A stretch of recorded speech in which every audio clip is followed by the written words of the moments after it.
অধ্যক্ষ মহাশয় আমাদের এখনো মহাবিদ্যালয়ে আছেন, এখান থেকেই স্বাগত ভাষণ দেবেন। এই জন্য আরেকবার স্যারকে নমস্কার এবং প্রণাম জানিয়ে আগ্রহ করছি স্যার আজকের স্বাগত ভাষণ দেওয়ার জন্য। নমস্কার। সুস্থ দেহে সুস্থ মন, এই নিয়ে আলাপন। সবাইকেই গুড ইভিনিং, শুভ সন্ধ্যা। আমাদের এই সেবা ভারতী মহাবিদ্যালয় পশ্চিমবাংলার প্রত্যন্ত গ্রামীণ এলাকা ঝাড়গ্রাম জেলায় অবস্থিত আদিবাসী অধ্যুষিত এলাকা কাপগাড়িতে অবস্থিত। যেই মহাবিদ্যালয় 1964-এ বিশিষ্ট শিক্ষাবিদ পি.কে. সেনের দ্বারা প্রতিষ্ঠিত হয়েছিল।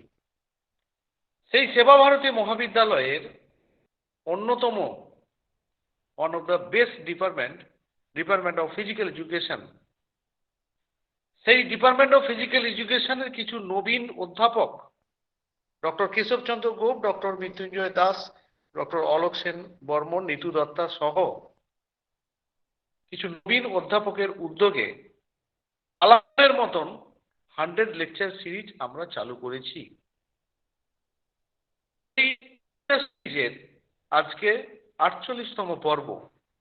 আলাপনে উপস্থিত বিভিন্ন বিশ্ববিদ্যালয়ের, বিভিন্ন মহাবিদ্যালয়ের বিশিষ্ট শিক্ষকবৃন্দ, যাদের জন্য আলাপনের এই অনুষ্ঠান, এই স্নেহের শিক্ষার্থী সবাইকে মহাবিদ্যালয়ের পক্ষ থেকে স্বাগত জানাই। আমি সেবা ভারতী মহাবিদ্যালয়ের অধ্যক্ষ হিসাবে বিশেষভাবে গর্বিত আমার শিক্ষক ডক্টর অরুণ কুমার উপল মহাশয়, যিনি আলাপনের পূর্ববর্তী ছিলেন, উপস্থিত হয়ে ওনাকে আমি বিশেষভাবে নমস্কার জানাচ্ছি। ডক্টর উপল স্যারকে উপস্থিত হয়েছে Paschimbangla. Thank you sir. Paschimbangla তথা ভারত বিখ্যাত, যার খ্যাতি নাম যশ বিদেশেও ছড়িয়ে আছে, সেই sports scientist, sports medicine expert Subrata Mallick মহাশয়, কেউ আমি জানাচ্ছি। উপস্থিত আছেন কল্যাণী বিশ্ববিদ্যালয়ের প্রাক্তন অধ্যাপক প্রফেসর দিলীপ কুমার বন্দ্যোপাধ্যায় মহাশয়। আর যারা উপস্থিত আছেন বিশিষ্ট ব্যক্তিবর্গ, যারা তাদের মূল্যবান সময় ব্যয় করে আলাপনকে সমৃদ্ধ করার জন্য এখানে উপস্থিত আছেন, সবাইকেই অসংখ্য ধন্যবাদ জানাচ্ছি। আজকের 48তম পর্ব, এই 48তম পর্বে উপস্থিত আছেন ডক্টর সায়ন ভৌমিক মহাশয়া, যিনি assistant professor, Lakshmibai national institute of physical education, north east regional centre, ministry of affair and sports, government of ইন্ডিয়ার অ্যাসিস্ট্যান্ট প্রফেসর। ওনাকেও আমি বিশেষভাবে স্বাগত জানাচ্ছি। ওনার আজকের দিনের topic psychology of physical activity, শারীরিক ক্রিয়াকলাপে মনোবিজ্ঞান। আমরা অধীর আগ্রহে আশা করছি ওনার মূল্যবান চিন্তা আমাদেরকে সমৃদ্ধ করবে। আরো সর্বশেষে সমস্ত উপস্থিত ব্যক্তি, আমার টিচার সুব্রত মল্লিক মহাশয়, প্রফেসর কুমার বন্দ্যোপাধ্যায় সহ বিশিষ্ট ব্যক্তি আছেন, সবাই মহাবিদ্যালয়ের পক্ষ থেকে ভাষণ শেষ করছি। নমস্কার। Over to Keshav sir.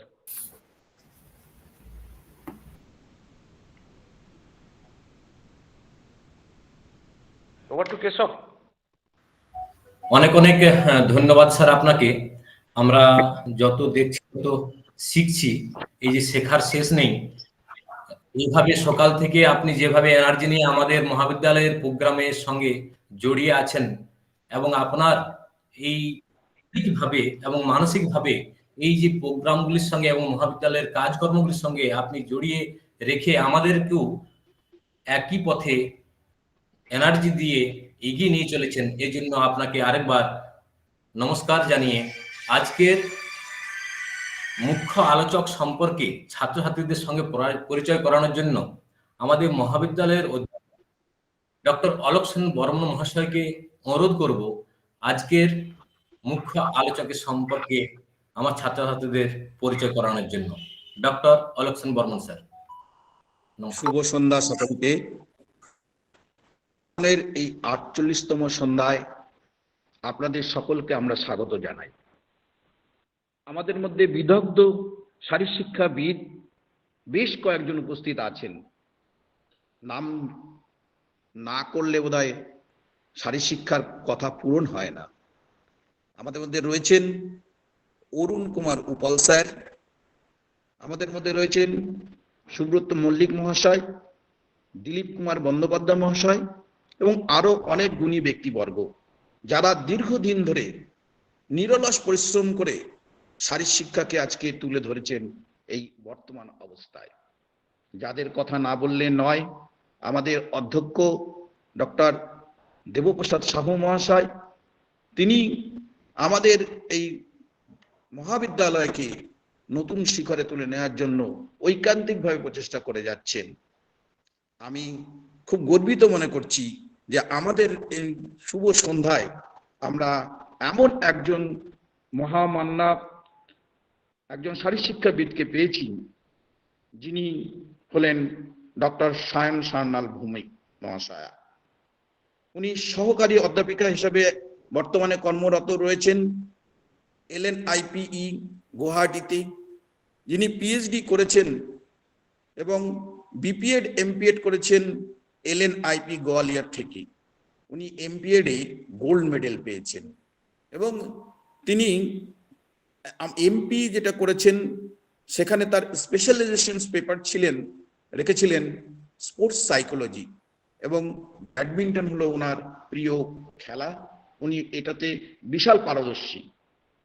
তিনি এই ইন্টার ইউনিভার্সিটি লেভেলে এই ব্যাডমিন্টনে মেডেল লাভ করেছেন। তিনি 12 বছর ধরে এই ব্যাডমিন্টনের প্রশিক্ষণ দিচ্ছেন এবং অনেক ওয়ার্কশপ জাতীয় স্তরে, আন্তর্জাতিক স্তরে উনি পরিচালনা করেছেন। সাউথ এশিয়ান গেমসের অফিসিয়াল হিসাবে কাজ করেছেন। খেলো ইন্ডিয়া গেমসে উনি অফিসিয়াল হিসেবে কাজ করেছেন। ব্যাডমিন্টনের কেন্দ্রীয় বিদ্যালয় সংগঠন, এমনকি নবোদয় বিদ্যালয় সংগঠনে জাতীয় স্তরে যত প্রতিযোগিতা আছে সমস্ত জায়গায় তিনি অফিসিয়াল হিসেবে কাজ করেছেন। আসাম স্টেট চ্যাম্পিয়নশিপে তিনি কাজ করেছেন এবং তিনি তার রিসার্চ পেপার বিভিন্ন ন্যাশনাল এবং ইন্টারন্যাশনাল লেভেলে বিভিন্ন কনফারেন্স এবং সেমিনারে উনি প্রেজেন্টেশন করেছেন। তিনি বিভিন্ন ধরনের ওয়ার্কশপ করেছেন মাল্টিডিসিপ্লিনারি সাবজেক্টের উপরে। তিনি অনেকগুলো বইও লিখেছেন, তার ন্যাশনাল এবং ইন্টারন্যাশনাল জার্নালে ভালো পাবলিকেশনসও আছে এবং তিনি সাইকোলজি নিয়ে খুব ভালো বক্তা একজন।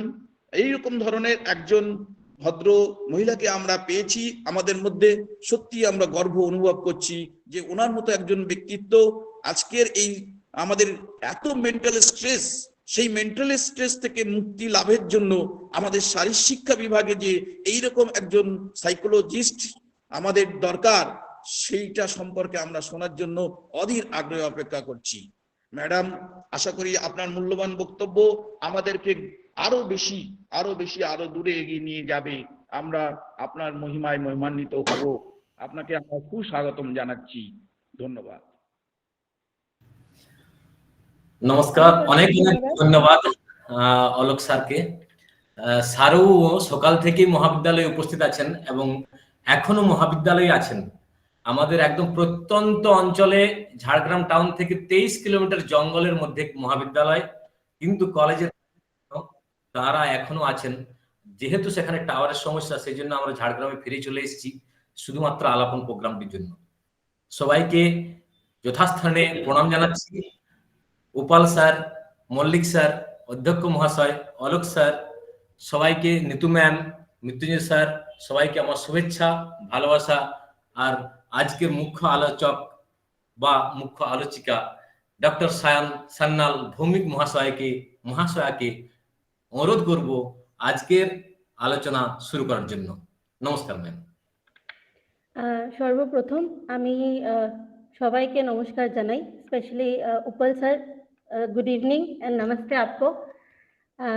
মল্লিক স্যার, আপনাকেও নমস্কার। আর এখানে অনেক জ্ঞানী গুণী মানুষ আছেন যাকে আমি নমস্কার জানাই। So at the very onset, very good evening to everyone. Presentation শুরু করার আগে I would really like to take few seconds to express my gratitude towards the organising committee. যতটুকু আমি শুনলাম, প্রচুর টায়ারিং এফর্ট লাগে যে কোনো একটা প্রোগ্রামকে করার জন্য। টায়ারিং এফর্ট, চেষ্টা, প্রচেষ্টা, মোটিভেশন, অনেক কিছু লাগে একটা প্রোগ্রামকে সংগঠিতভাবে চালিত করার জন্য। তো আমি I am really thankful to the organising committee of Alapan lecture series. আপনারা যেভাবে এগোচ্ছেন, I really pray and wish আপনারা খুব শিগগিরই 100 উইক কভার করবেন এবং খুব ভালোভাবে করবেন। আর এই আলাপনের দ্বারা যারা উপকৃত হচ্ছে, এদের এই যে উপকার, যে বেনিফিটস ওরা আলাপন থেকে পাচ্ছে, অ্যান্ড এটাও ওদের মধ্যে দেখা যাবে sooner or later. So I extend my gratitude to the chief patron of this Alapan program, Professor Debaprashud Sahu sir, principal and secretary, principal of Seva Bharati Mahavidyalaya and secretary of Physical Education Foundation of India, West Bengal, firstly. Second, I express my gratitude to the chairman of the program, Dr. Vinod Chaudhary sir, head of the department, Physical Education, Seva Bharati Mahavidyalaya, Jhargram. The organizing secretary, Dr. Keshav Chandra Gope, and the joint secretary, Dr. Mrityunjay Das. And I'm really thankful for giving me this opportunity so that I can share something to the students. Screen ta share korlam. হ্যাঁ ma'am.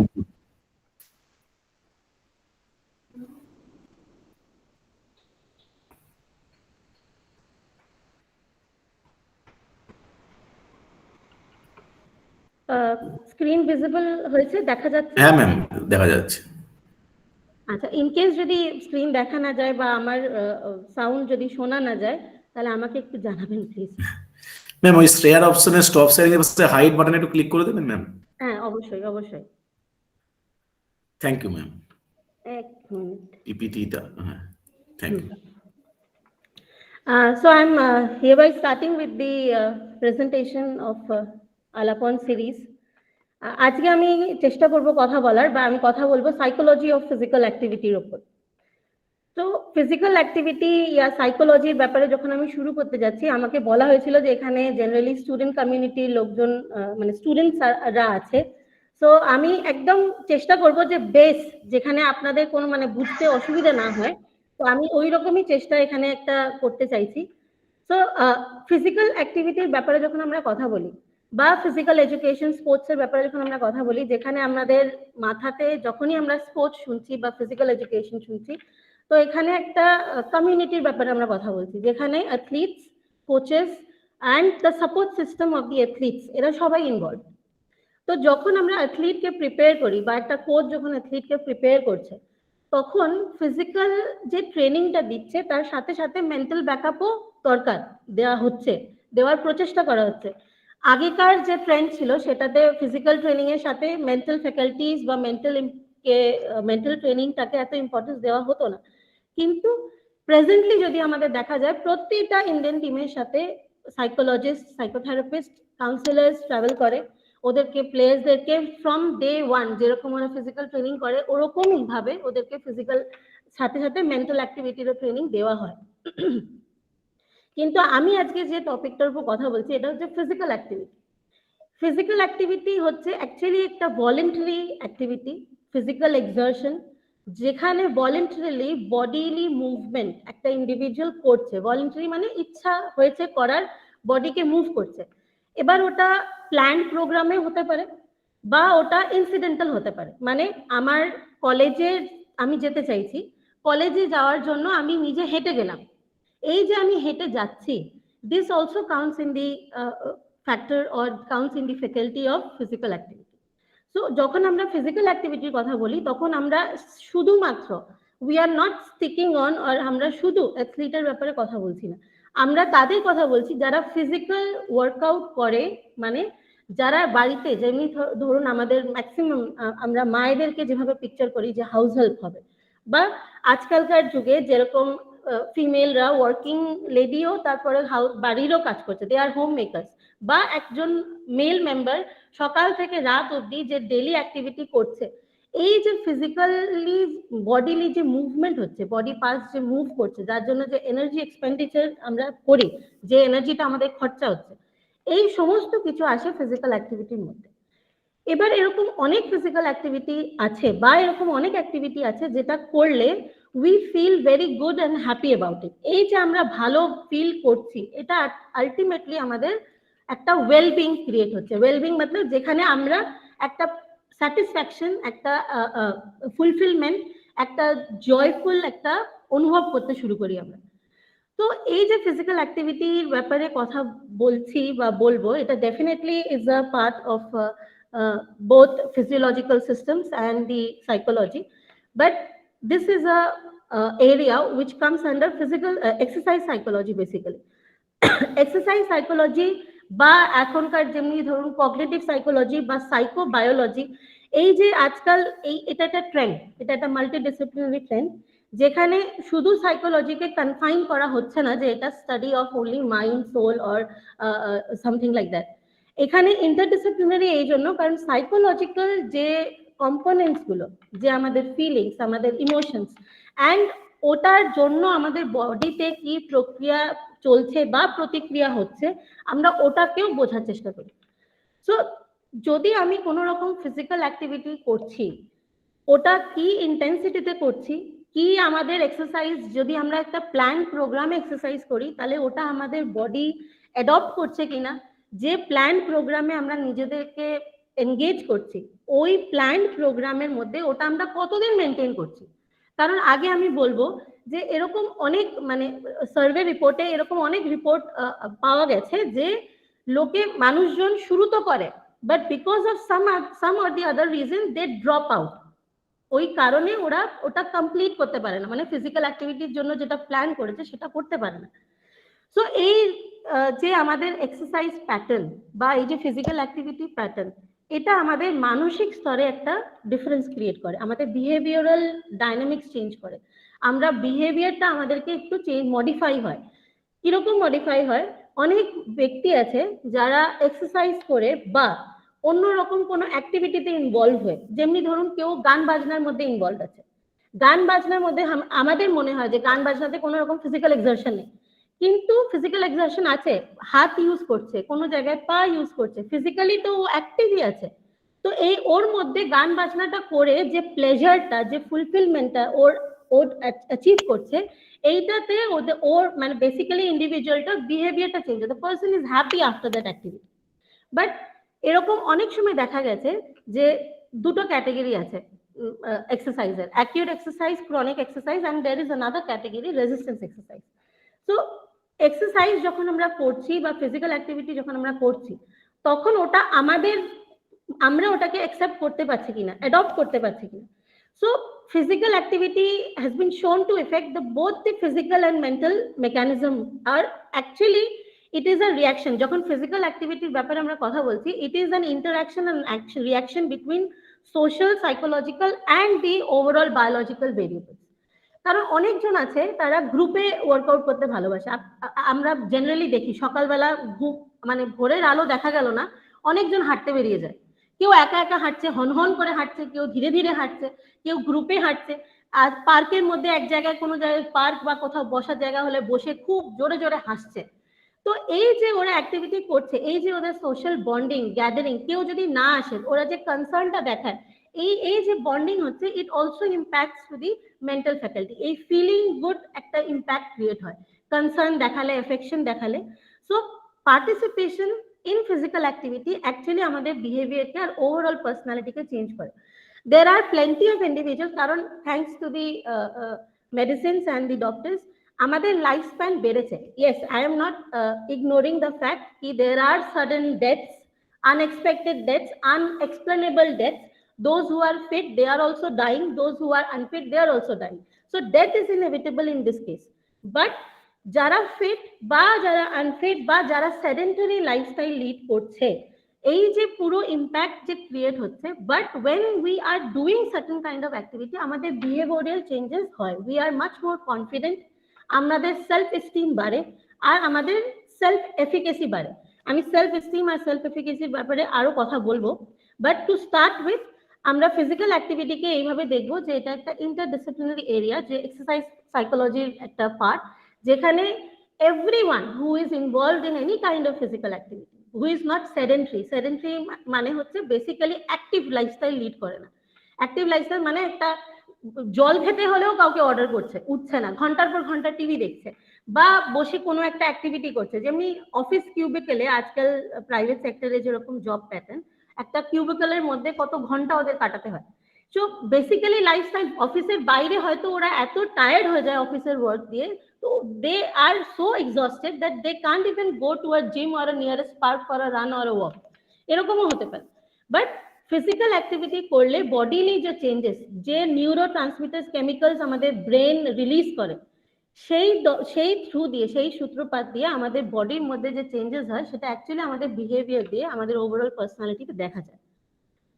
তো research অনেক হয়েছে, research এটা established fact that যদি আমরা regular exercise না করি তো it will promote several kind of coronary heart diseases and but research যখনই আজকাল আমরা কোনো ডক্টরের কাছে যাই, ডক্টর ব্যাকগ্রাউন্ড নেয়, মানে মেডিকেল ব্যাকগ্রাউন্ড, আমাদের ফ্যামিলি, আমাদের জেনেটিক্যালি আমরা কি ইনহেরিট করেছি নেই, ইট ইজ ভেরি অবভিয়াস।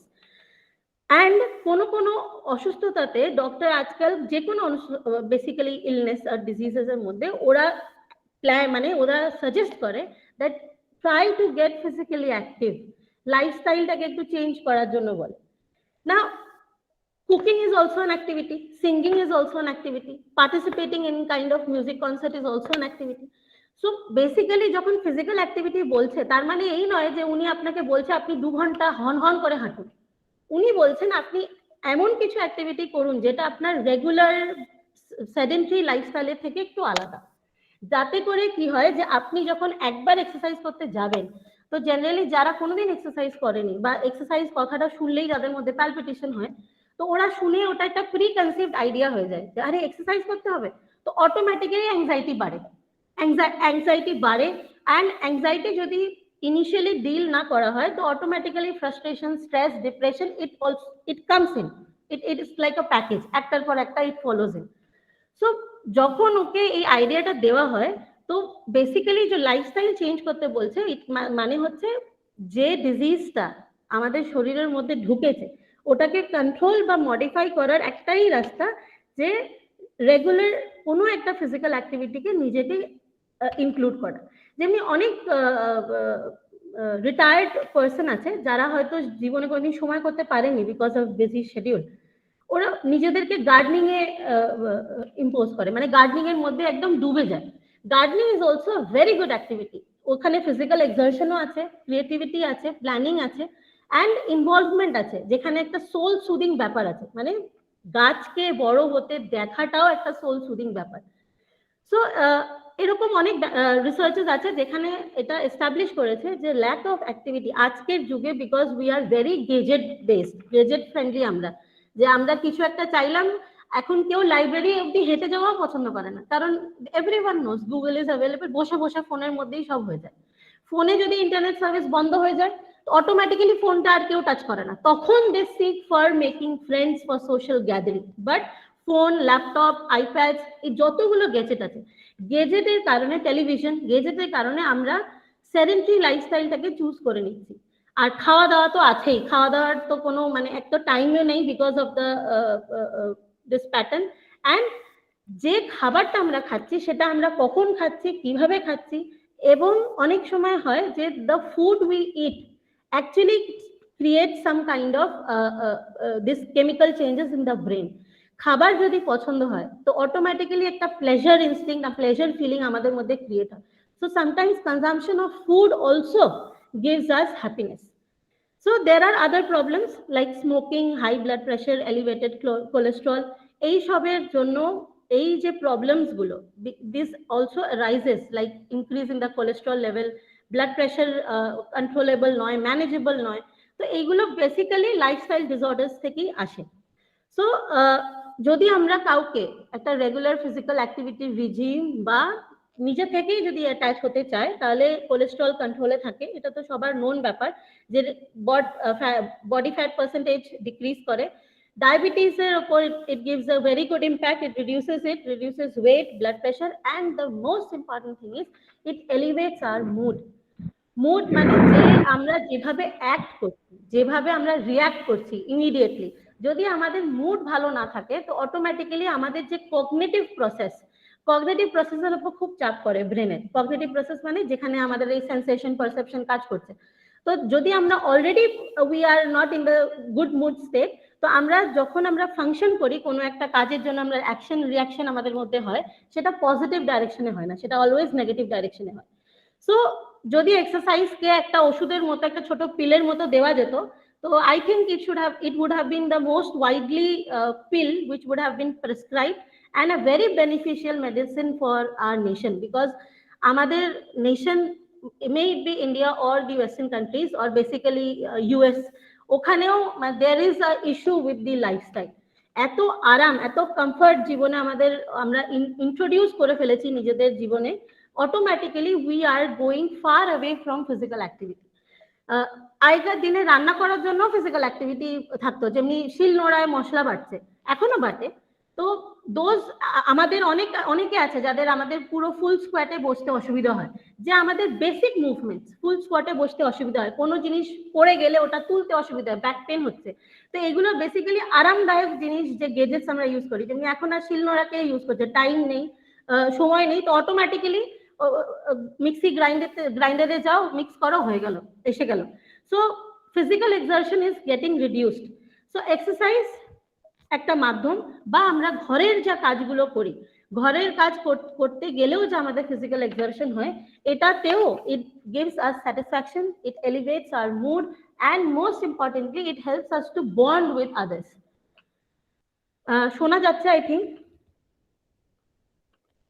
হ্যাঁ ম্যাম, শোনা যাচ্ছে। শুনতে হ্যাঁ ma'am, yes ma'am, yes ma'am. আচ্ছা, কোনো অসুবিধা ঠিক নেই। আছে, ঠিক আছে, ওকে।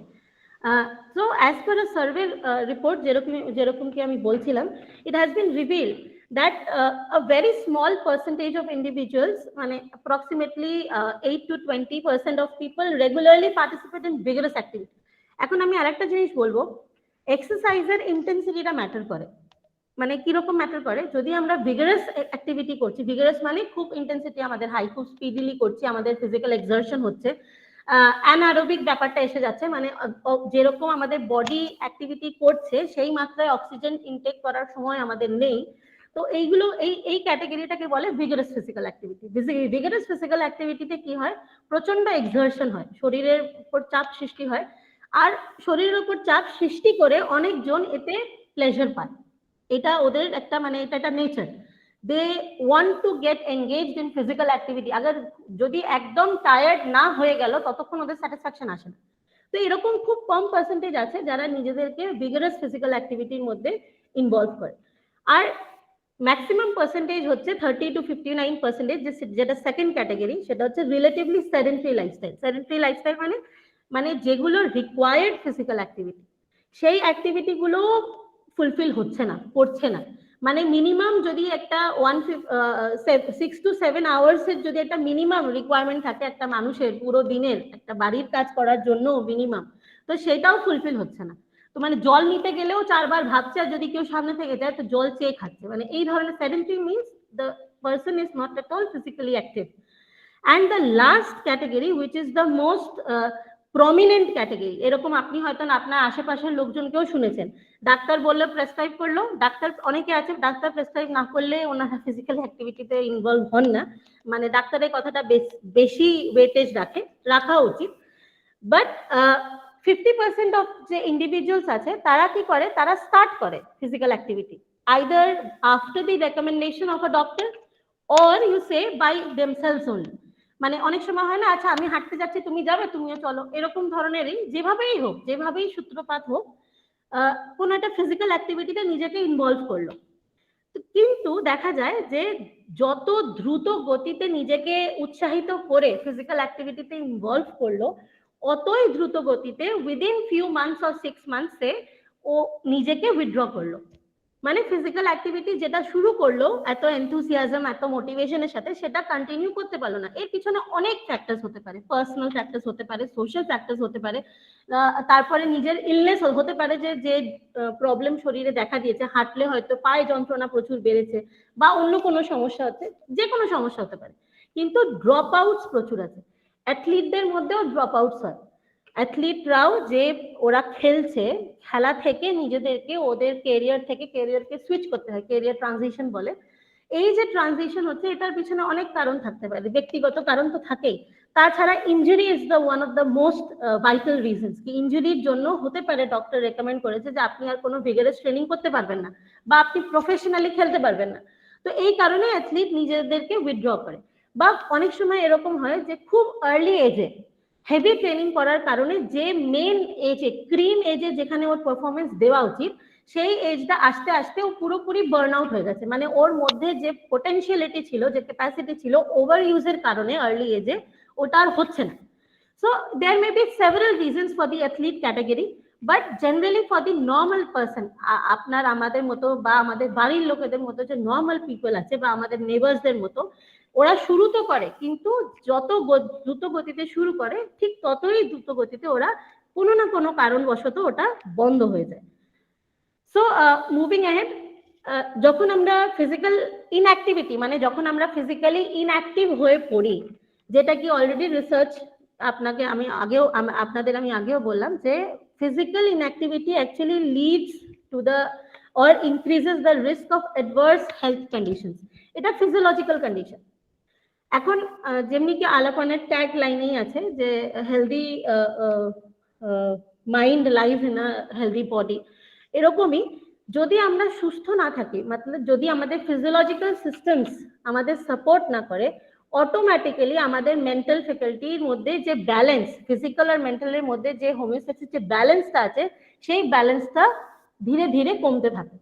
যে কোনো, আপনি নিজে ভাবুন, যদি আপনার একটু সর্দি কাশি জ্বর হয়, তো আপনার মানসিক স্থিতি কিরকম থাকে? আমাদের যদি যে কোনো একটা নর্মাল মানে ডেলি নিত্য দৈনিক ডেলি রুটিনের জন্য কাজ হলো, ওই কাজটা করতেও আমাদের অসুবিধা হয়, মানে we don't feel like doing the work. যদি আমাদের সিম্পল একটু জ্বর সর্দি কাশি হলো, তো আপনি এবার ভাবুন যদি আমরা এটা রিপিটেডলি এরকম কন্টিনিউ করি যে ফিজিক্যালি উই আর ইনঅ্যাক্টিভ, যে জায়গাটা আমরা হেঁটে যেতে পারতাম, we are using a mode of transport or usage in order to save time or whatever the case is. তো অ্যাডভার্স হেলথ কন্ডিশনে high blood pressure, type 2 diabetes, heart diseases, cancers, variety of, and anxiety and depression. কখনো কখনো এরকম হয় যে এরকম অনেক আছে লোকজন যারা এক্সারসাইজ করতে অভ্যস্ত, কিন্তু কোনো কারণে আজকের দিনের এক্সারসাইজেরটা হলো না। তো আপনি হয়তো দেখেছেন যে সকালে হাঁটতে যায় বা বিকেলে হাঁটতে যায়, ওই হাঁটাটা হলো না, বৃষ্টি পড়ছে যেতে পারলো না।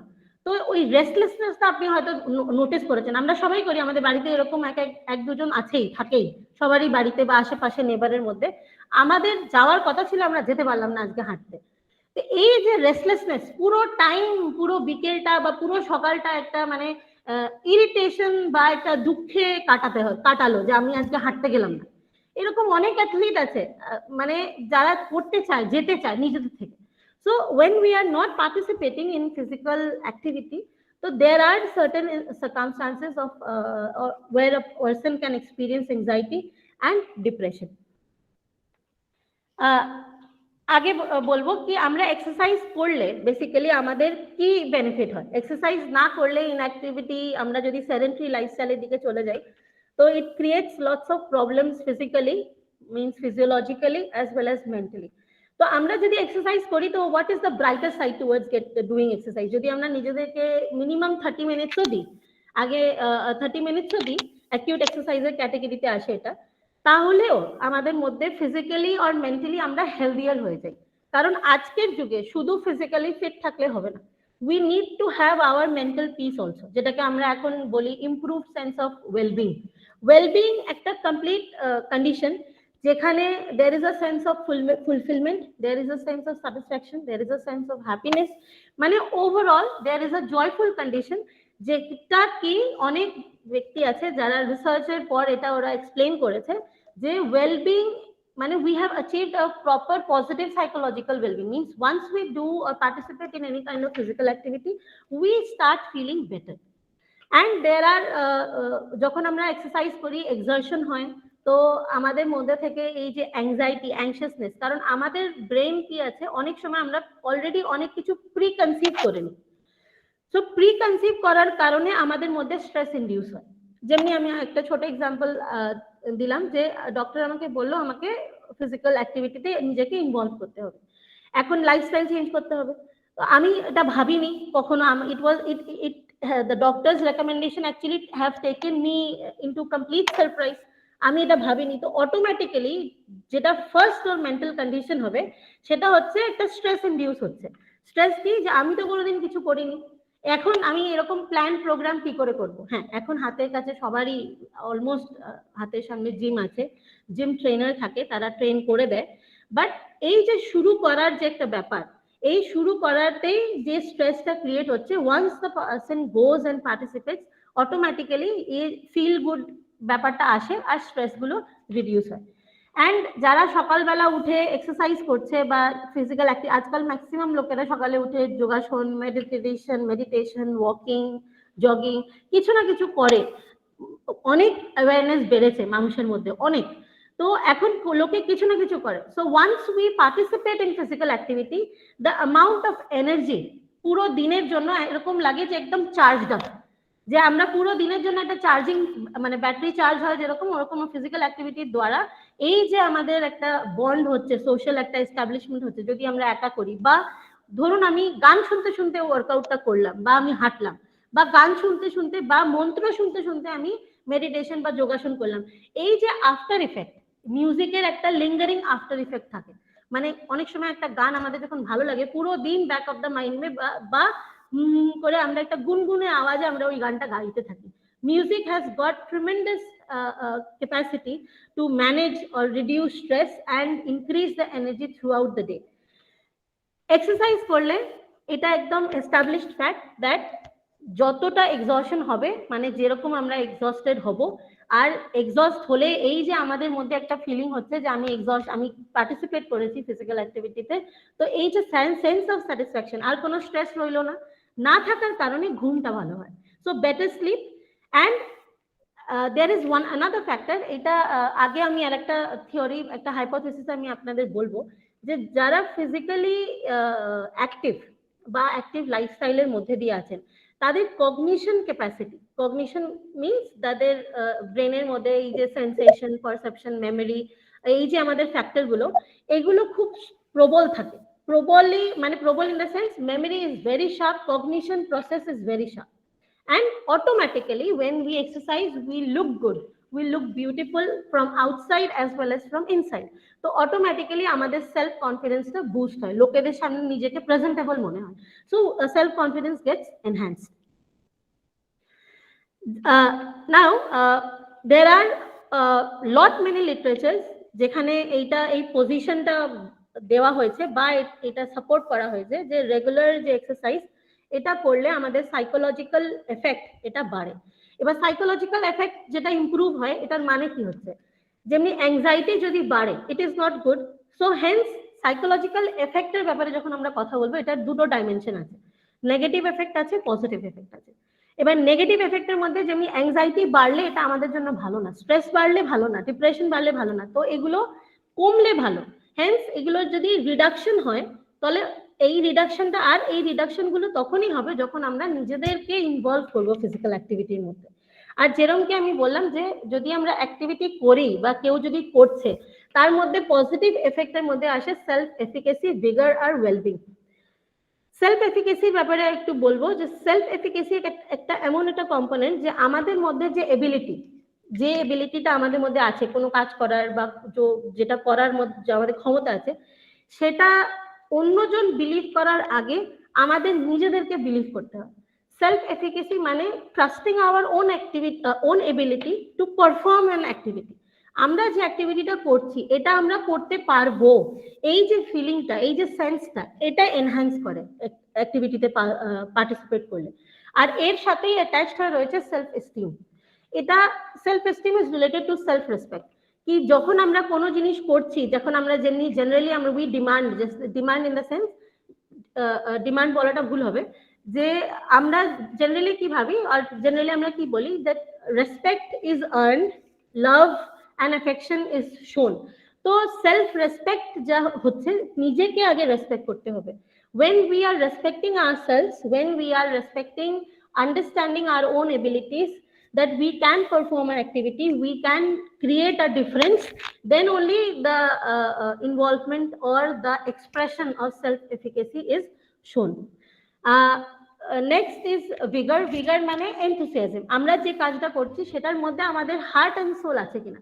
অনেকে বলে মন দিয়ে পড়াশোনা করো, মন দিয়ে খেলাধুলা করো। অ্যাকচুয়ালি মন দিয়ে পড়াশোনা করো, মন দিয়ে খেলাধুলা করো মানেটা কি?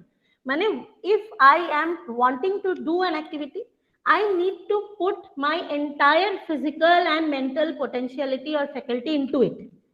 তখনই আমি ওতে সাকসেস। হাফ হার্টেড কোনো জিনিস করলে, হাফ হার্টেড মানে আপনার অ্যাটেনশনাল আর ফোকাস লেভেলের প্রবলেম আছে, মানে আপনি পুরোপুরি ওই কাজটার উপর অ্যাটেনশন বা ফোকাস দিতে পারছেন না, তার জন্য এই ইস্যুগুলো হয়। তো যখন আমরা ভিগারের কথা বলবো, ভিগার মানে এনার্জেটিক্যালি, এনথুসিয়াস্টিক্যালি, ভালোভাবে কোনো কাজটা নিজের থেকে আমরা যদি ফুর্তিলি করি, মানে পুরো ফুর্তিতে ওই কাজটা করছি, তাহলে ওই যে পেনটা, বিকজ কোনো রকম ফিজিক্যাল অ্যাক্টিভিটি করলে একটা যদি গ্যাসের সিলিন্ডারও বাড়িতে ঘরে টেনে নিয়ে যেতে হয়, এটাও কিন্তু একটা পেনের ব্যাপার। It gives physical pain. সিলিন্ডারটা তুলে ঘরের মধ্যে রাখার পর কোমরটা একটু সোজা করলে খুব ভালো লাগে। তো এই যে ফিজিক্যাল পেনের ব্যাপারটা, পেন দেওয়ার পর, গ্যাসটা নিয়ে যাওয়ার পর, ওখানে রাখার পর যে একটা সেন্স অফ স্যাটিসফ্যাকশন, যে হ্যাঁ ঠিক আছে এই কাজটা হয়ে গেল। তো এই যে ভিগার মানে এই যে আমরা এনথুসিয়াজমটা দেখা, এটা তখনই হয় যখন we are actually wanting to do the work. And well-being, আগেও বললাম, it is a complete sense, full satisfactory sense. It is a mode of মানে happiness mode, যেখানে আপনার এই স্ট্রেস, ডিপ্রেশন এগুলো অ্যাকচুয়ালি থাকে না, আর আমাদের অ্যাকচুয়ালি ভালো লাগে কোনো কাজ করতে বা ইন্টারঅ্যাক্ট করতে। সো কনসিস্টেন্ট ফাইন্ডিংস আর হেলথ কেয়ার প্রফেশনালসরা কন্টিনিউয়াসলি আজকের দিনে সবাই বেসিক্যালি যে কোনো ডক্টর হোক, সাইকোথেরাপিস্ট হোক, কাউন্সিলার হোক, সাইকিয়াট্রিস্ট হোক, ওরা এক্সারসাইজ বা কোনো রকম অ্যাক্টিভিটিতে ইনভলভ হতে বলে। অনেকে আজকাল খুব চলছে পেন্টিং বা ড্রয়িং বা ধরুন স্প্ল্যাশিং পেন্ট, মানে শুধু রং একে অপরের উপর ফেলছে, এইটা যে ছড়াচ্ছে, ছড়িয়েও এরকম ছড়িয়ে ছড়িয়ে খেলছে, মানে দেয়ার আর প্লেন্টি অফ কগনিটিভ গেমস। এগুলো করে তো যে প্লেজারটা নিতে চাইছে, তো এখনকার দিনে এরকম হয়েছে যে stress is automatically induce in our program. Stress automatically induce হয়, আমাদের মধ্যে অটোমেটিক্যালি আসে, যে কোনো ছোটখাটো ব্যাপার হোক, বড় ব্যাপার হোক, আমাদের stress, we experience stress, anxiety every day. So medical care professionals or anyone who is qualified enough to give prescribe, তারা এক্সারসাইজকে অ্যাজ আ ট্রিটমেন্ট ডিল করছে।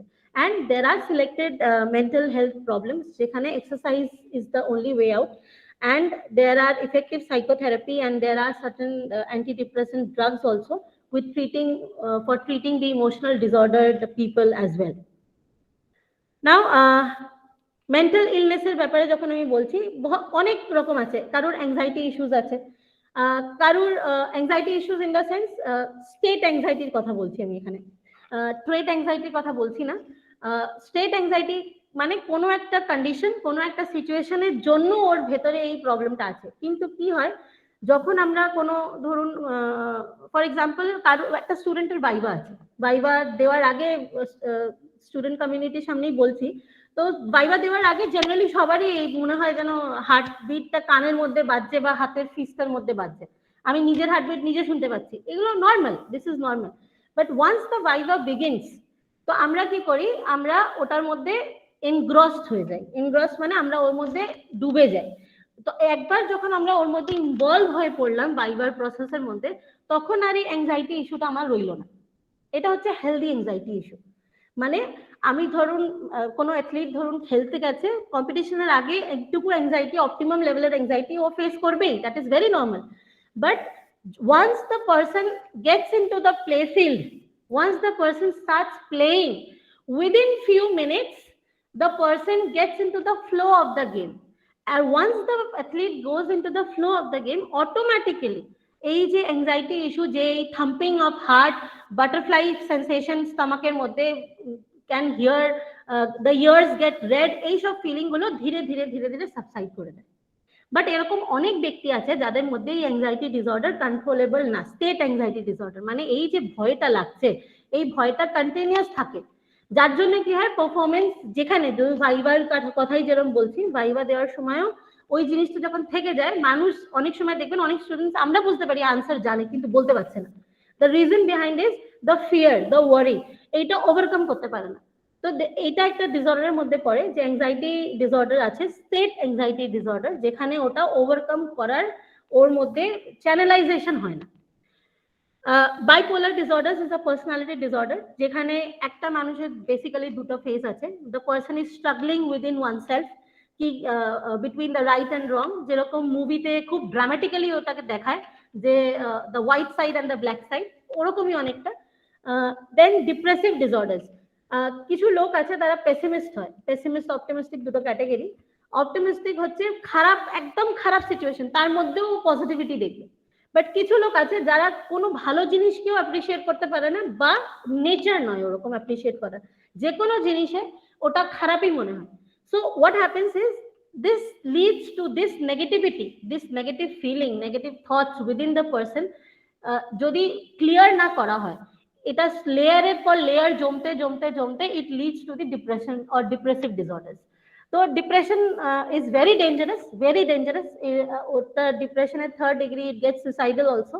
But disorders joto taratari, jemni stress jodi ekbar detect hoy বা depression stage 1 এ যদি detect হয়, ওটা immediately deal করা দরকার নেই, তো it turns into a severe mental illness.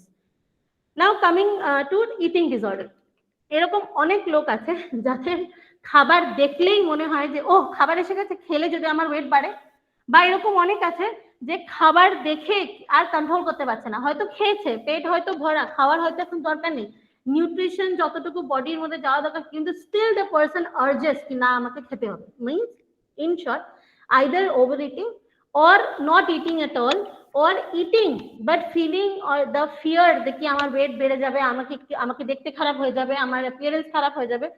এরকম অনেক অ্যাথলিট আছে, অ্যাথলিট ফিমেলের মধ্যে এটা বেশি দেখা যায়, ফিমেল অ্যাথলিট ট্রায়াড বলে ওটাকে, 3টে সমস্যা নিয়ে এটা হয়, যার মধ্যে ইটিং ডিসঅর্ডার একটা।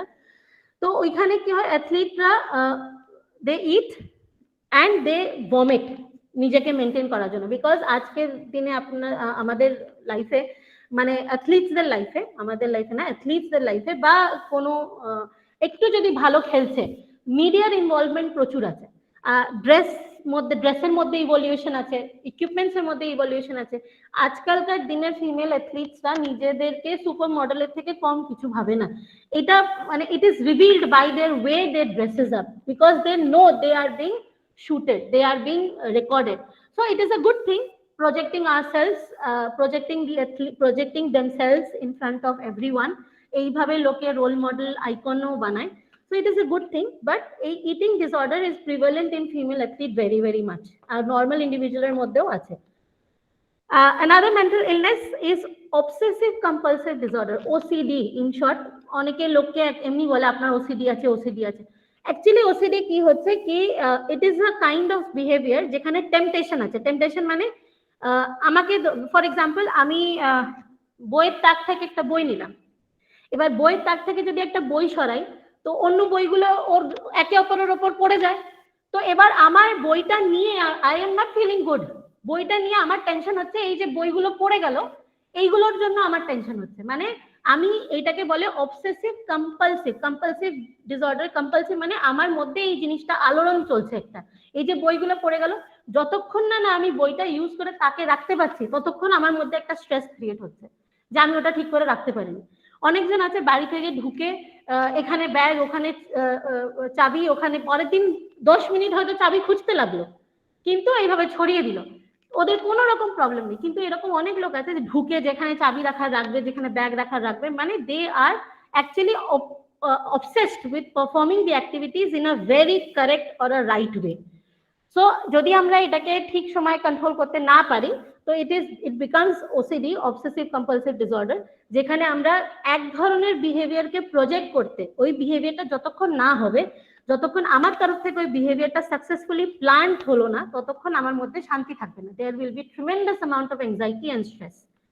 And the last one, inactivity থেকে এটা হয় বেসিক্যালি। আর যদি আমাদের মধ্যে কোনো রকম ট্রমাটিক ইনসিডেন্ট হয়, মানে সাডেন কোনো ইনসিডেন্ট যেটার জন্য আমরা মানসিকভাবে প্রস্তুত ছিলাম না, তখন আমাদের মধ্যে যে একটা মেন্টাল প্রেশার ক্রিয়েট হয়, তার জন্য এটা স্লিপ ওয়েক ডিসঅর্ডার। মানে রাতে অনেক সময় হয় যে ঘুম আসে না, একবার হালকা ঘুমোচ্ছে, উঠছে, বসছে, শুচ্ছে, মানে there is the comfort sleep, যে রেগুলার কন্টিনিউটি ইন স্লিপ সেটা হতে পারে না। So inactivity, body inactivity, physical inactivity leads to these kind of mental illness sometimes. এবার আসছে types of exercises. Types of এক্সারসাইজের মধ্যে আমাদের তিনটে ক্যাটাগরি আছে। তিনটে ক্যাটাগরির মধ্যে এই তিনটে ক্যাটাগরি আগে আমি কয়েকটা হাইপোথেসিস থিওরি বলবো যেটার মধ্যে এগুলো ইউজ হবে। সো ক্রনিক এক্সারসাইজ মানে হচ্ছে ইট is a long term exercise. Long টার্মের মধ্যে 1 year 12 months মতো এক্সারসাইজ রিজিম, মানে কোনো একটা ফিজিক্যাল অ্যাক্টিভিটি বা কোনো একটা অ্যাক্টিভিটিতে একটা মানুষ ইনভলভ। অ্যাকিউট এক্সারসাইজ যেটা একদমই শর্ট ডিউরেশনের জন্য 30 minutes. And resistance exercise, resistance মানে নিজের কোনো একটা ওয়েট ইউজ করছি, ওয়েট ট্রেনিং করছি, বা নিজের সেলফ ওয়েট দিয়ে, বডি ওয়েট দিয়ে এক্সারসাইজ করছি। একটা জিনিস আমাদের খেয়াল রাখতে হবে, এই যে এক্সারসাইজ গুলো আমরা করছি এগুলো আমরা অ্যারোবিক এক্সারসাইজ করছি অ্যাকচুয়ালি, মানে acute aerobic or acute chronic exercise. মানে যখন আমি এক্সারসাইজটা করব, ইন্টেন্সিটিটা খুব একটা হাই হবে না, ইন্টেন্সিটি মডারেট থাকবে বা লো থাকবে, যেখানে আমি অক্সিজেন কনজিউম করতে পারবো। So either we are performing chronic in the chronic or acute or resistance exercise, কোনো একটা ক্যাটাগরিতে আমরা এক্সারসাইজ করছি। বাট আমাদের এটা মাথায় রাখতে হবে যে আমরা যখন এক্সারসাইজ করছি, কারণ যদি অ্যানারোবিক হয় তো আমাদের এক্সহশনটা অনেক বাড়বে। আর অনেক সময় বডি যদি হঠাৎ করে কেউ শুরু করে, বিকজ আমরা এখানে একটা নর্মাল জেনারেল ইন্ডিভিজুয়ালের ব্যাপারে কথা বলছি, আমরা ট্রেন্ড প্রফেশনাল অ্যাথলিটের কথা বলছি না। তো যদি অ্যানারোবিকের দিকে ছুটে যায়, যে অ্যানারোবিক অ্যাক্টিভিটি করবে, তাহলে ড্রপ আউট হওয়ার চান্স বেশি থাকে। আর ওই ড্রপ আউটটা হতে পারে যে কোনো ফিজিক্যাল প্রবলেমের জন্য হলো, কারণ আচমকা যদি আমরা এক্সারসাইজ করতে শুরু করি, তাও একদম হাই লেভেলে, তা it is a very big threat to our sales. So যখন আমরা এই তিনটে ক্যাটাগরির কথা বলবো, আমরা এটা acute aerobic or acute anaerobic এর কথা বলবো। মানে there is a plenty time for a person to consume oxygen and perform the activity so that the exertion becomes pleasurable। এই যে আমরা নিজের শরীরকে কষ্ট দিয়ে কোন একটা অ্যাক্টিভিটি করছি, যাতে এটা একটা সেন্স অফ ফুলফিলমেন্ট, একটা স্যাটিসফ্যাকশন, একটা প্লেজারেবল কন্ডিশনে থাকে। So there are many studies যেটা আমাদেরকে এটা রিভিল করেছে যে aerobic, either aerobic acute or chronic or resistance exercise যদি আমরা ম্যানিপুলেটেড ইন্টেন্সিটিতে করি, ওটা আমাদের সাইকোলজিক্যাল চেঞ্জ ক্রিয়েট করে ইন্ডিভিজুয়ালের মধ্যে। মানে যদি আমরা অ্যারোবিক এক্সারসাইজ করছি, মেন্টাল হেলথে কি হয়, ওরা অ্যাংজাইটি আমাদের লেভেলটা একটু ধীরে ধীরে কম হয়। যেরকম আমি ওসিডির কথা বললাম, অবসেসিভ কম্পালশন ডিসঅর্ডার, এই কম্পালশনস গুলো কন্ট্রোল থাকে। মুড আমাদের যেটা ফ্লাকচুয়েট করে অনেকের মুড, মানে কোনো একটা ডেইলি রুটিন যদি ফলো না হলো, বা কোনো একটা কাজ মনের মতো না হলো, যে আমাদের মুড যে ফ্লাকচুয়েশনস চলে, এই মুডটার মধ্যে অনেক স্টেবিলিটি আসে, অনেক কাম, ট্র্যাঙ্কুইলিটি, পিস আসে মনের মধ্যে। তো অটোমেটিক্যালি কি হয়, যখন when we are in the condition of we are in a peaceful state, automatically our brain opens up to plenty multi-dimensional things, creativity বাড়ে, নলেজের গ্রাস্পিং কোনো ইনফরমেশনের ক্যাপাসিটি বাড়ে, and we try to communicate with the environment in a positive way.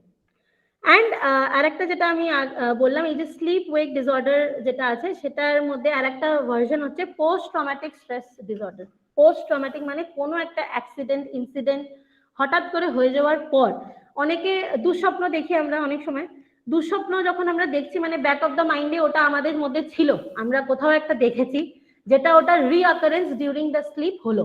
তো এই ধরনের যে problems, because aerobic exercise যখন বা আমরা নর্মাল এক্সারসাইজ করছি, তো আমরা কি করছি, বডিকে এক্সার্ট করছি, বডি আমাদের একটা চেঞ্জ যেহেতু বডির মধ্যে আসছে ফিজিওলজিক্যালি, অটোমেটিক্যালি কি হয় যে বেটার স্লিপ আমরা গেইন করি। তো ধীরে ধীরে জেনারেলি এই যে পোস্ট ট্রমাটিক ডিসঅর্ডার, এটা 1 week থেকে 2-3 months 6 months এর মধ্যে এটা সাবসাইড করে যায় যে কোনো ইন্ডিভিজুয়ালের। আমরা যেরকম বলি না, টাইম হিলস এভরিথিং, সময় সবকিছু ঠিক করে দেয়। This is a perfect example for post traumatic stress disorder.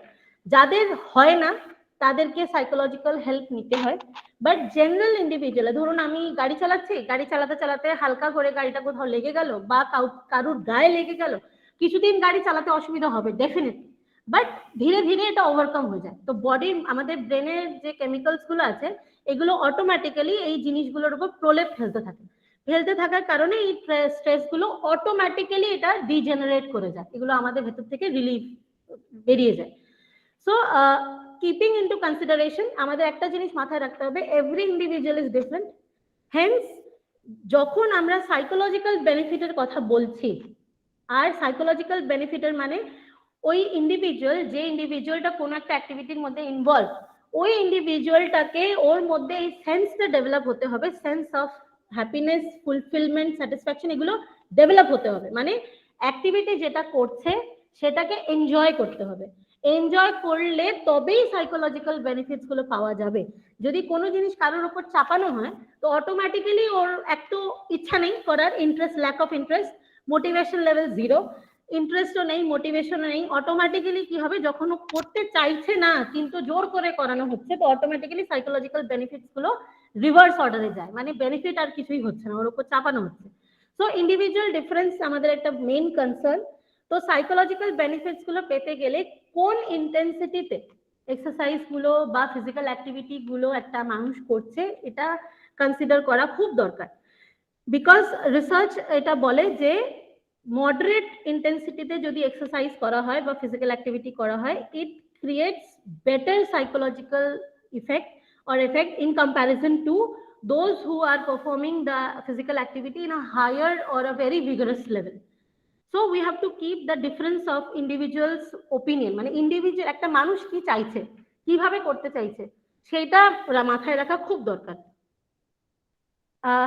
Now I'll be moving to one of the effect.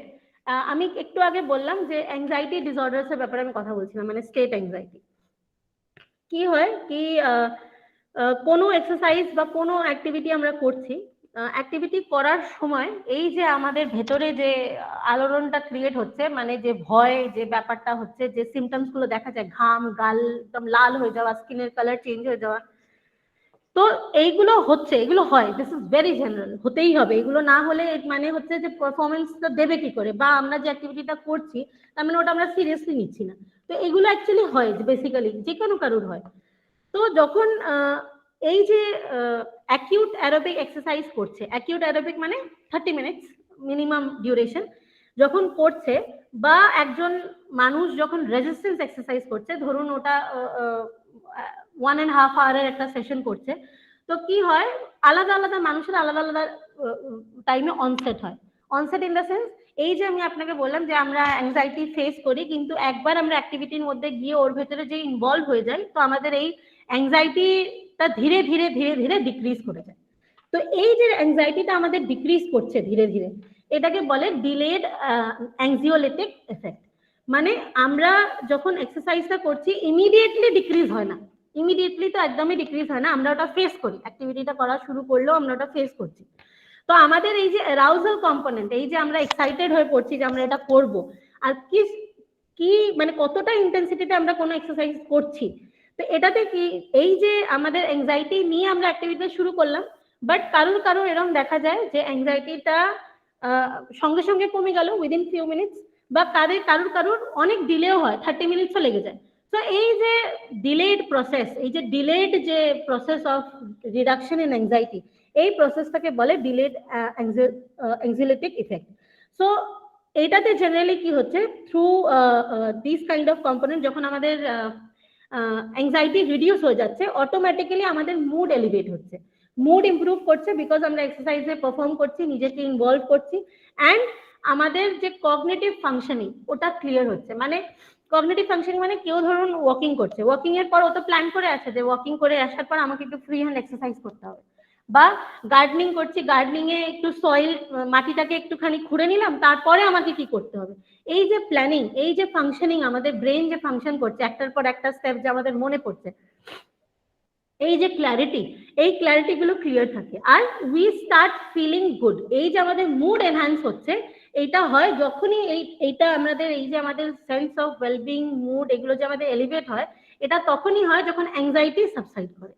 কারণ অ্যাংজাইটি থেকে বাইরে আসার পরই আমরা কোনো ফিলিংস বা ইমোশনস এর মধ্যে আমরা নিজেকে ইনভলভ করব, তার আগে এটা সম্ভব না। সো এই ডিলেড ইফেক্টে ইন্ডিভিজুয়াল ডিফারেন্সের উপর এটা হয়, কারোর খুব তাড়াতাড়ি অ্যাংজাইটিটাকে মানে ওভারকাম করে এগিয়ে যায়, কারোর এটা ডিলেড প্রসেসে হয়। Now moving to the moderating variables. Moderating variables এটা এই জন্য কারণ আমরা যখন এক্সারসাইজ করবো there are certain factors. I hope আমাকে শোনা যাচ্ছে, আই এম অডিবল? হ্যাঁ ম্যাম, একদম ক্লিয়ার। আচ্ছা আচ্ছা, ঠিক আছে, thank you. So moderating variables এর ব্যাপারে আমরা কথা বলবো যে আমরা রেগুলার এক্সারসাইজ করলে মানে যখন আমরা করছি তো কিছু একটা ফ্যাক্টরস এর মধ্যে ডিপেন্ড করে। যেমনি the first factor is time of the day. এবার রিসার্চ জেনারেলি সাজেস্ট করছে, মানে যখন রিসার্চেস হয়েছে তো এরকম কোনো রিসার্চ পার্টিকুলারলি বলেনি। এমনিতে যদি আমরা হেলথ প্র্যাকটিশনার্স এর কথা বলি, morning time is the best time, যেখানে আমাদের সান রেজ এর সামনে যদি আমরা যোগাসন করতে পারি, অটোমেটিক্যালি আমাদের বডির মধ্যে আমাদের হরমোনস গুলো চ্যানেলাইজ হতে শুরু করে automatically. It is a healing process type. So but যাদের ধরুন সময় নেই, সকালে একদমই সময় নেই, প্যাক শিডিউল, বিকেলে তবু একটু আছে, তাদের জন্য এই যে কম্পোনেন্টটা time of the day, research এটা সাজেস্ট করে যে একটা psychological benefit out of physical activity or exercise থেকে যদি আমরা গেইন করতে চাই তো time of the day doesn't matter. মানে আপনি সকালে উঠে দৌড়ান কি বিকেলে দৌড়ান কি মিড ডে তে দৌড়াচ্ছেন, এটা actually there is no difference. Difference কোথায়? যে আমি কতটা এক্সস্টেড হচ্ছি। তো আমার এক্সশনের ওপর আমার মুড, আমার স্যাটিসফ্যাকশন ডিপেন্ড করছে। তো বেসিক্যালি এই যে টাইম অফ দ্য ডে, এটার কোনো একটা ইম্পর্টেন্ট ফ্যাক্টর না। আমার যখন সময় হচ্ছে তখন আমি যদি এক্সারসাইজ করি, ইনভলভ হয়ে করি, অটোমেটিক্যালি তার result psychological benefit is more in comparison two আমার কাছে সময় নেই কিন্তু আমাকে দৌড়াতে হবে। এই যে একটা টেনশন, প্যালপিটেশন, যে আমার কাছে তো সময় নেই, আমার অফিসে যাওয়ার আছে বা আমার কোথাও যাওয়ার আছে, আমার ক্লাস আছে বা আমার কোনো অ্যাপয়েন্টমেন্ট আছে, ওটার উপর পুরো ফোকাস আছে। কিন্তু আপনাকে এক্সারসাইজ করতে বলেছে তো আমাকে এক্সারসাইজ করতে হবে, কিন্তু সকালে করতে বলেছে তো আমাকে সকালেই করতে হবে। কিন্তু এটার মধ্যে তালমেল নেই। তালমেল in the sense time and your daily routine, এটার মধ্যে প্রেশার ক্রিয়েট হয়। তো researchers say that time of the day doesn't matter, but the intensity and the level of exhaustion matters to elevate the psychological perspective. Next হচ্ছে mode of exercise. Mode of exercise in the sense কি আমরা কিভাবে এক্সারসাইজটা করছি। Cox and Thomas ডেভিসের একটা স্টাডিতে এটা reveal করা হয়েছিল যে একজন যদি এক্সারসাইজ ট্রেডমিলে করে আর একজন ধরুন কোনো আদার মোড অফ এক্সারসাইজ মানে কোনো other terrain in the sense hilly area বা normal plain road side walking বা পার্ক ওয়াকিং যদি করে বা সাইক্লিং করে ডিউরেশন 30 মিনিটসের জন্য, তাতে অ্যাংজাইটিতে কোনো প্রবলেম নেই, ইস্যু নেই। মানে ট্রেডমিলে করলেও ওর যে যা একটা সেন্স অফ ফিলিং আসছে, সাইকোলজিক্যাল ইম্প্যাক্ট হচ্ছে, অন্য কোনো মোডে করলেও তার সেম হচ্ছে। বাট আগেন এখানে আমাদের একটা কথা মানে খেয়াল রাখা উচিত যে মোড অফ এক্সারসাইজ যখন আমরা সিলেক্ট করছি, যেখানেই আমরা এক্সারসাইজ করি না কেন, মানে আমরা সাইক্লিং করি, সুইমিং করি, গার্ডেনিং করি, যে কোনো এক্সারসাইজ আমরা করি যে কোনো ডিউরেশনের জন্য, আমাদের শুধু খেয়াল রাখতে হবে যে আমরা কতটা এনার্জি স্পেন্ড করছি। Is it okay for our psyche, মানে আমাদের মেন্টাল সেটআপের জন্য is it okay, yeah is it too much for our us to take on a mental perspective. Another very very important point, music. Music যেরকম কি আমি আগেও বললাম, গান শুনতে শুনতে যখন আমরা কোনো অ্যাক্টিভিটি করি, কোনো আমরা কাজ করি, বা অনেকে আছে যারা গান শুনতে শুনতে পড়াশোনাও করে, brain is capable of performing multi dimensional activities at the same time. Brain is capable, brain is trainable, tremendous tenacity ব্রেনের, ট্রেনিংও দেওয়া যায় ব্রেনকে।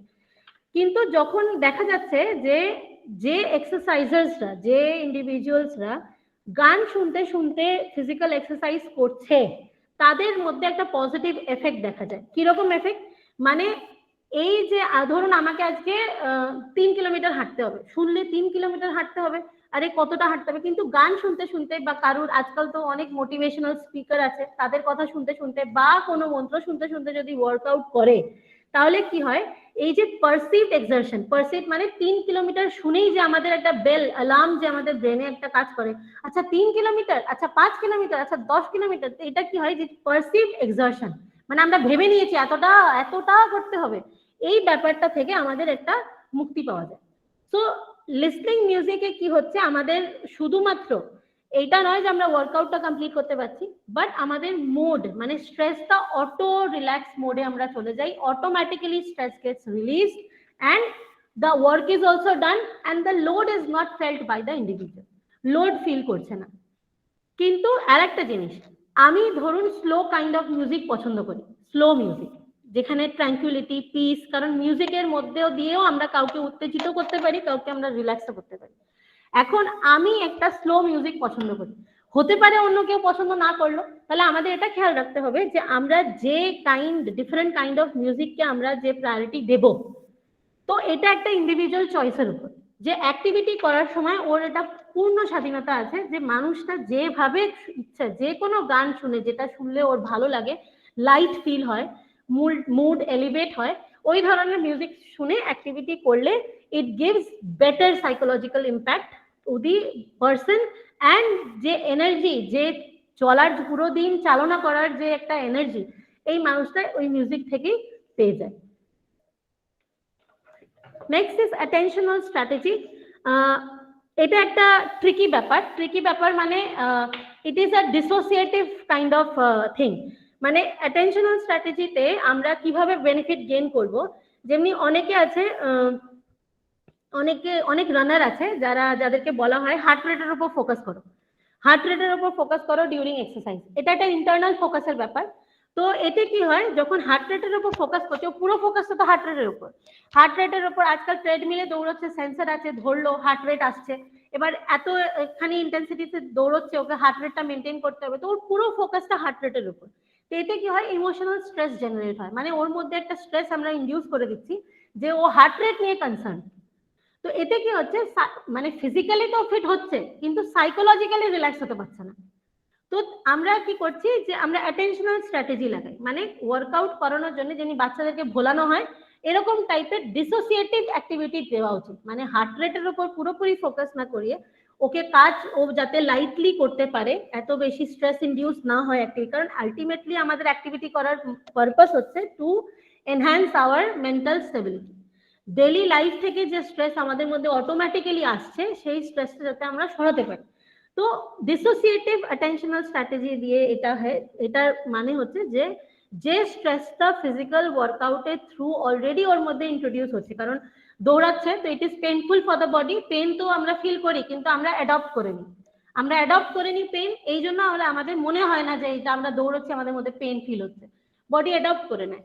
তো ডিসোসিয়েটিভ অ্যাটেনশনাল স্ট্র্যাটেজির মধ্যে কি আমরা ওই যে অ্যাক্টিভিটি করাচ্ছি ওখান থেকে ওর মাইন্ডটা অন্যদিকে চ্যানেলাইজ করছি। চ্যানেলাইজ করালে অনেকজন আছে সামনে একটা স্ক্রিন লাগিয়ে ট্রেডমিলে দৌড়ায় বা মুভি লাগিয়ে দৌড়ায়, কেন দৌড়ায়, কারণ যে 30 মিনিটসের ওয়ার্কআউটটা করছে যাতে ওর ফোকাস এই 30 মিনিটসের উপর কমপ্লিটও হয়ে গেল, আর ও একটা অন্য কোনো জগতেও ভিজিট করলো যেখানে ও মেন্টালি রিল্যাক্স ইয়া লাইট ফিল করা শুরু করলো।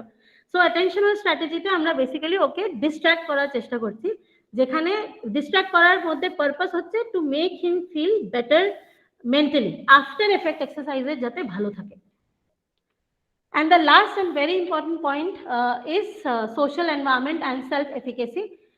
Social environment is very, very, very important. মানে একটা study Turner et al. in 1997 করেছিল, যেখানে ব্যালে স্টুডেন্টস, ডান্স গ্রুপ একটা ক্যাটাগরি, ব্যালে স্টুডেন্টসদেরকে র্যান্ডমলি দুটো গ্রুপে ডিভাইড করে দেয়। একটা যেখানে সোশ্যালি এনরিচড লার্নিং এনভায়রনমেন্ট দেওয়া হয়েছে, মানে যেখানে টিচার স্টুডেন্টের মধ্যে একটা ভালো হেলদি রিলেশনশিপ ডিসকাস করে করে সব জিনিস করা হয়, আর একটা সোশ্যালি ব্লন্ড এনভায়রনমেন্ট, মানে যেখানে কোনো রকম ডিসকাশন নেই, যেটা করতে হবে সেটা ইট ইজ বিং ইম্পোজড, ওদের ভালো লাগুক বা না লাগুক, মানে it is more kind of autocratic kind of situation. তো রেজাল্ট এটা রিভিল করে যে যাদের সোশ্যালি এনরিচড এনভায়রনমেন্ট ছিল, মানে একটা সোশ্যাল ইন্টারাকশনের একটা স্কোপ দেওয়া ছিল, সেখানে দ্য রিভাইটালাইজেশন, মানে এই যে রিজুভিনেশন, আমাদের বডি যে রিকভার করে, কোনো পেন থাকুক বা কোনো মেন্টাল ট্রমা থাকুক, এখান থেকে যে অটোমেটিক্যালি রিকভার করে, এই জিনিসগুলো ওখানে বেটার।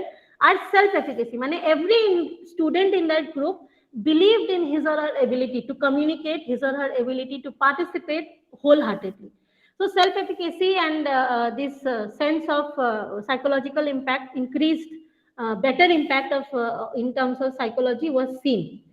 এরকমই অনেক এজেড ওল্ডার পিপল আছে যারা একসাথে ওয়াকিং করে, স্ট্রেচিং করে, যেখানে ওদের এই সেলফ এস্টিম মানে রেসপেক্ট, একে অপরের প্রতি কনসার্ন, নিজের প্রতি কনসার্ন, নিজের এবিলিটিকে প্রকাশ করা, এগুলো বাড়ে। তো অটোমেটিক্যালি এই যে ফ্যাক্টরটা social environment and self efficacy, এটা এক্সারসাইজ করার দৌরান মানে when we are doing exercise in a social environment where there is a communication, healthy communication between the environment and us, and which is creating a positive impact within us, কারণ information আমরা environment থেকে নেওয়ার পর ওটা আমাদের process করতে হবে, process হবে ব্রেনে, মেমোরির সাথে কন্ট্যাক্টে আসে। তো অটোমেটিক্যালি যখন আমরা এটা এক্সারসাইজ করছি, লোকের সাথে দেখা হচ্ছে, কথা হচ্ছে, একে অপরের প্রতি কনসার্ন অ্যাফেকশন দেখাচ্ছি, তো আমাদের ব্রেন কেমিক্যালস গুলো অ্যাক্টিভেট হয়, রিলিজ হয়, and we start feeling good. there are certain theories, এবার খুব ছোট করে এই থিওরি গুলো বলবো। কগনিটিভ বিহেভিয়ারাল থেরাপি থিওরি, এটা আমি আগেও বলেছি, যেমনি হঠাৎ করে যদি আমি কাউকে বলি কাল থেকে তোমাকে এক্সারসাইজ করতে হবে, তো ওর মধ্যে একটা টেনশন জেনারেট করে। এই থিওরিটা ওই পার্সপেক্টিভ দিয়েই বানানো, কগনিটিভ বিহেভিয়ারাল থেরাপির থিওরির মধ্যে পজিটিভ যে থট, এক্সারসাইজ যে আমাদের মধ্যে এনকারেজ করছে, জেনারেট করছে যে পজিটিভ থট অ্যান্ড ফিলিং, আর এই যে পজিটিভ থট আর ফিলিং যে আমাদের বডির মধ্যে জেনারেট হচ্ছে, যার কারণে যে negative mood states like depression, anxiety, confusion, এগুলো যে কমে যাচ্ছে, আমাদের কনফিডেন্স, বডি ইমেজ যে ইনক্রিজ করছে, এই থিওরিটা ওটার উপর বেস করে। তো বেসিক্যালি যতক্ষণ একটা ইন্ডিভিজুয়াল মনের মধ্যে ভাবে যে কাজটা ডিফিকাল্ট, ততক্ষণে ওই কাজটা করতে গেলে বা কাজটার প্রতি শুরু করতে গেলে ওর মধ্যে যে একটা টেনশন থাকে, সেই টেনশন দিয়ে কি হয়, সেলফ, এর মানে হচ্ছে সেলফ এফিকেসিটা লো। সেলফ এফিকেসি মানে নিজের ওপরে ট্রাস্ট, নিজের এবিলিটির ওপর যদি কনফিডেন্স একটা মানুষের না থাকে, তখনই এই জিনিসগুলো দেখা দেয়, মানে এই জিনিসগুলো মনে হয় যে এই কাজটা আমি করতে পারবো তো, এই টাস্কটা আমি করতে পারবো তো। তো সিমিলারলি যারা প্রথমবার ফার্স্ট টাইম এক্সারসাইজ করা শুরু করে, তাদের মধ্যে এই জিনিসটা থাকে, কিন্তু once they become a regular exercisers, তাহলে ইন্ডিভিজুয়াল কি ফিল করে যে they start feeling fulfilled, they start feeling, they trust themselves and they believe that they are able to do it. তো এই থিওরিতে আমরা বা এটা বেসিক্যালি একটা hypothesis, means it is just a assumption, কি এই যে ইনক্রিজড এফিকেসি, এই যে আমার এফিকেসিটা বাড়ছে, এফিকেসি মানে নিজের ওপর ভরসাটা বাড়ছে, এই ভরসা বাড়ার কারণে কি হচ্ছে যে যে নেগেটিভ ইম্প্যাক্ট গুলো, এফেক্ট গুলো আমার মধ্যে ছিল, নেগেটিভ এফেক্ট মানে অ্যাংজাইটি সব থেকে মেইন কারণ, যেটা ডিপ্রেশন বা মুড, সবসময় একটা ইরিটেশন, একটা রাগ রাগ ভাব, এইগুলো কম। নিজের ওপর বিলিভ যখন আমাদের বাড়ে, নিজেদের এবিলিটির ওপর যখন আমাদের আস্থা বাড়ে, অটোমেটিক্যালি আমাদের নেগেটিভিটি গুলো কমতে থাকে। তো এই হাইপোথিসিসে আমরা জেনারেলি এটাই ইয়ে করি, এই থিওরিতে আমরা এটাই বোঝার চেষ্টা করব যে যখন আমরা নিজেদের পারসিভ করে থাকি, কোনো আইডিয়া আমরা অলরেডি মাথায় বসিয়ে নিয়েছি, তখন আমাদের এই নেগেটিভিটি গুলো বাড়ে। But with the help of exercise, আর কাউকে যদি এক্সারসাইজের মধ্যে ইনভলভ করা যায়, তাহলে কি হয়, automatically the link or the chain breaks, negative ইম্প্যাক্টটা কম হতে থাকে আর সেলফ এফিকেসি বাড়তে থাকে। The next one, social interaction theory, যেরকম কি we learn from our environment, Albert বান্ডুরার থিওরি আছে সেলফ এফিকেসি, যেখানে আমরা we are learning from the environment, formal informal education আমরা শিখছি। তো সোশ্যাল ইন্টারাকশনে অ্যাসোসিয়েট করে যদি আমরা এক্সারসাইজ করি, মানে ফ্রেন্ডস, কলিগস, নোন কোনো ইন্ডিভিজুয়ালের সাথে আমরা যদি করছি, এটা অ্যাকচুয়ালি প্লেজারেবল, মানে আমাদের মানসিক স্তরে আমরা ওটাকে অ্যাডপ্ট করি, আর আমাদের মেন্টাল হেলথ ইমপ্রুভ করে আমরা যখন গ্রুপে কোনো অ্যাক্টিভিটি করি। কিন্তু এই হাইপোথেসিস বা এই থিওরিটার মধ্যে একটা ইস্যু আছে, ইস্যু এটা যে this theory actually fails to prove its claim, মানে ক্লেম করছে যে গ্রুপের মধ্যে এক্সারসাইজ করলে প্লেজারেবল হবে, মানুষ অনেক সাইকোলজিক্যালি স্ট্রেস রিলিজ করবে, আর the net impact, the overall impact of the psychological components will be seen. কিন্তু এভিডেন্স রিসার্চেস এটা বলে যে সাইকোলজিক্যাল এক্সারসাইজ থেকে সাইকোলজিক্যাল বেনিফিট বার করার জন্য আমি চাই গ্রুপে এক্সারসাইজ করি বা আমি একা এক্সারসাইজ করি, it has got no significant contribution.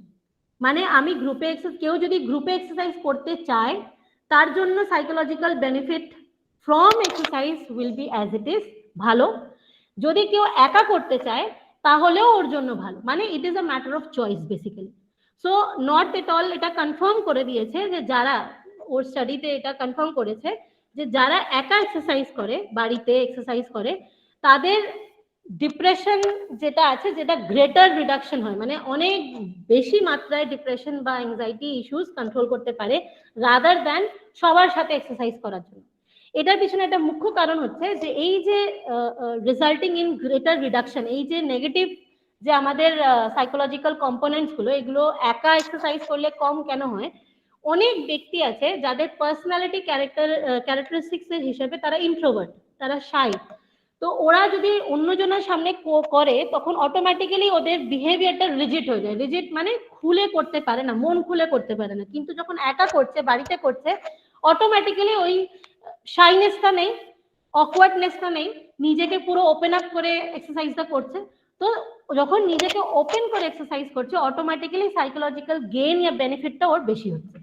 এটাই হচ্ছে মেইন কথা। তো এই যে থিওরিটা, যেখানে অ্যাকচুয়ালি এই থিওরিটা এস্টাবলিশ করছে যে ফ্যাক্টটা কি, লোকজনের সাথে এক্সারসাইজ করলে বা অ্যাক্টিভিটিতে ইনভলভ হলে এটা প্লেজারেবল হবে। কিন্তু this theory actually fails to claim its point. Basically এটা পরে এটা প্রুভ হয়েছে যে যার যেরকম চয়েস, যে যেভাবে এক্সারসাইজ করতে চায় সেভাবে করলেই সাইকোলজিক্যাল বেনিফিট গুলো পাওয়া যাবে, otherwise it is compromised. The next theory is distraction theory. যেরকম কি আমরা অ্যাটেনশনাল স্ট্র্যাটেজিতে বললাম, মানে মডারেটিং ভেরিয়েবলের একটা পয়েন্ট ছিল অ্যাটেনশনাল স্ট্র্যাটেজি, যেখানে আমি এক্সাম্পল দিলাম যে একটা রানার বা একটা যে দৌড়াচ্ছে তাকে আমি বলছি সমানে হার্ট রেটটাকে কনসার্নে রাখো, তো ওর রিল্যাক্স করতে পারছে না। তো রিল্যাক্স করতে পারছে না, তো অটোমেটিক্যালি ওর বেনিফিট, সাইকোলজিক্যাল বেনিফিটও পাচ্ছে না। তো ডিস্ট্রাকশন থিওরিটা আমরা কি করার চেষ্টা করছি, that this theory is based on that exercise efforts an opportunity for an individual to get distracted from worries and frustration. মানে আমরা ওর ভেতরে যে প্রবলেমস গুলো আছে, যে চিন্তা আছে, যে ফ্রাস্ট্রেশন আছে, ওগুলো থেকে ওকে ডিস্ট্রাক্ট করার চেষ্টা করছি। সো এটার জন্য ওকে আমরা কিরম দিচ্ছি, যেমনি for example meditation is one of the best way or very good productive way to reduce anxiety. একটু rest, simply lying down resting, যেটাকে আমরা পাওয়ার ন্যাপ বলি মাঝে মাঝে, যে আমরা একটা ন্যাপ নিলাম যেখানে আমরা পুরোপুরি ঘুমোলাম না, বাট আমরা একটু রেস্ট, একটু slight amount of sleep gives us a higher amount of energy. So these kind of things were effective as exercise in reducing anxiety. মানে আমার মেইন কথাটা হচ্ছে যে শুধুমাত্র ফিজিক্যাল অ্যাক্টিভিটি করলাম, দৌড়লাম, জগিং করলাম, সুইমিং করলাম, ওয়েট ট্রেনিং করলাম, এতেই আমাদের অ্যাংজাইটি কমবে এরকম না। আমরা 30 মিনিটস মেডিটেট করি বা আমরা 1 ঘন্টা মেডিটেশন করি বা আমরা নর্মাল কোনো পিসফুল জায়গায় শুয়ে রেস্ট করি, এটাও it is also as effective as exercise and it helps us to reduce the anxiety. So similarly in 1990 a study conducted by North and other researchers, they concluded that chronic exercise is more powerful and effective treatment for reducing anxiety, reducing the negative mood than relaxation or distracting the enjoyable participants. But the intensity in which the person is doing, যদি long ডিউরেশনে করে তাহলে কি হয়, automatically আমাদের এটা possible হয় না, মানে স্ট্রেসটা রিডিউস হয় না। অ্যান্ড দ্য লাস্ট থিওরি, এটার উপর বেস করি আমার আর কিছুক্ষণ নেব আমি। I hope I am audible, শোনা যাচ্ছে? Yes, ma'am, very clear. ওকে ওকে।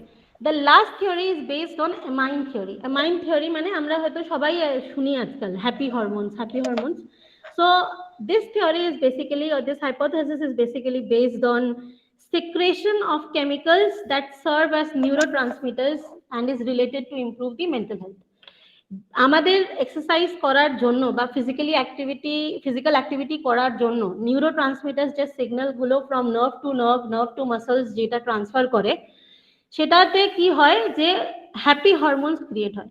হ্যাপি হরমোনস ক্রিয়েট হওয়ার কারণে যে স্টিমুলেশনটা ক্রিয়েট করছে, এটা ওভারঅল আমাদের সাইকোলজিক্যাল আর মুডটাকে এনহ্যান্স করে। সো হ্যাপি হরমোনসের মধ্যে dopamine, serotonin, oxytocin, endorphin popularly. Dopamine একটা এমন হরমোন, এটাকে রিওয়ার্ড হরমোন বলে। রিওয়ার্ড হরমোন মানে আমি একটা গোল সেট করলাম, গোল সেট করার পর আমি ওই গোলটাকে অ্যাচিভ করতে চাইছি, গোলটাকে আমি অ্যাচিভ করলাম, গোলটা অ্যাচিভ করার পর যে আমার যে মধ্যে যে স্যাটিসফ্যাকশন, সেই স্যাটিসফ্যাকশন যখন আমি ওটাকে এক্সপিরিয়েন্স করছি, তখন এই যে রিওয়ার্ড, এই যে আমি যে গোলটা অ্যাচিভ করলাম, এটার কারণে যে সিক্রেট হচ্ছে ডোপামাইন। তো আমাদের অ্যাকচুয়ালি আমরা এটা করি না, করা হয়ে ওঠে না, বা অনেকে কোনো একটা কিছু আমরা অ্যাচিভ করলেই লোকে বলে পার্টি দিন খাওয়ার। অ্যাকচুয়ালি এটা করা উচিত, এটা প্রমোট করা উচিত। এই যে কেউ যদি আমরা যদি কারোর সাথে গিয়ে পার্টি নাও দিই, বাট জেনারেলি যদি আমরা অন্যভাবেও সেলিব্রেট করি, তাহলে এই যে সেলিব্রেশনটা, এই যে আমাদের সেন্স অফ অ্যাটেনমেন্ট, এটাতে আমাদের ডোপামাইন সিক্রেট হয়। সিক্রেট হলে আমাদের এই হ্যাপি হরমোনস, আমাদের মুড, ইমোশন, এগুলো রেগুলেট হয়। Just a minute sir.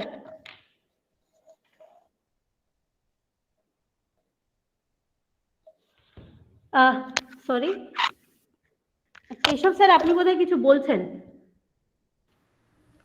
না, নমস্কার। হ্যাঁ স্যার, বলুন। মেসেজ করেছি, এবারে কনক্লুড করলে কোশ্চেন পর্ব একদম আমি আর ম্যাক্স টু ম্যাক্স 5 থেকে 7 মিনিটসের মধ্যে শেষ করছি। ঠিক আছে, অলরাইট। সো ডোপামাইনের কথা আমি বললাম। নেক্সট হচ্ছে সেরিটোনিন। সেরিটোনিন আমাদের অটোমেটিক্যালি, যদি আমরা সকালে বা সানলাইটের তলায় আমরা যদি এক্সারসাইজ করি, হ্যাপি হরমোনসের মধ্যে পড়ে, যেটা আমাদের ইমোশনস বা আমাদের reactivity towards the situation, judgemental capacity, এগুলোকে বাড়ায়। আর আমাদের সেরিটোনিন আর ডোপামাইন অ্যাকচুয়ালি আমাদের এনভায়রনমেন্টের সাথে কমিউনিকেট করতে হেল্প করে।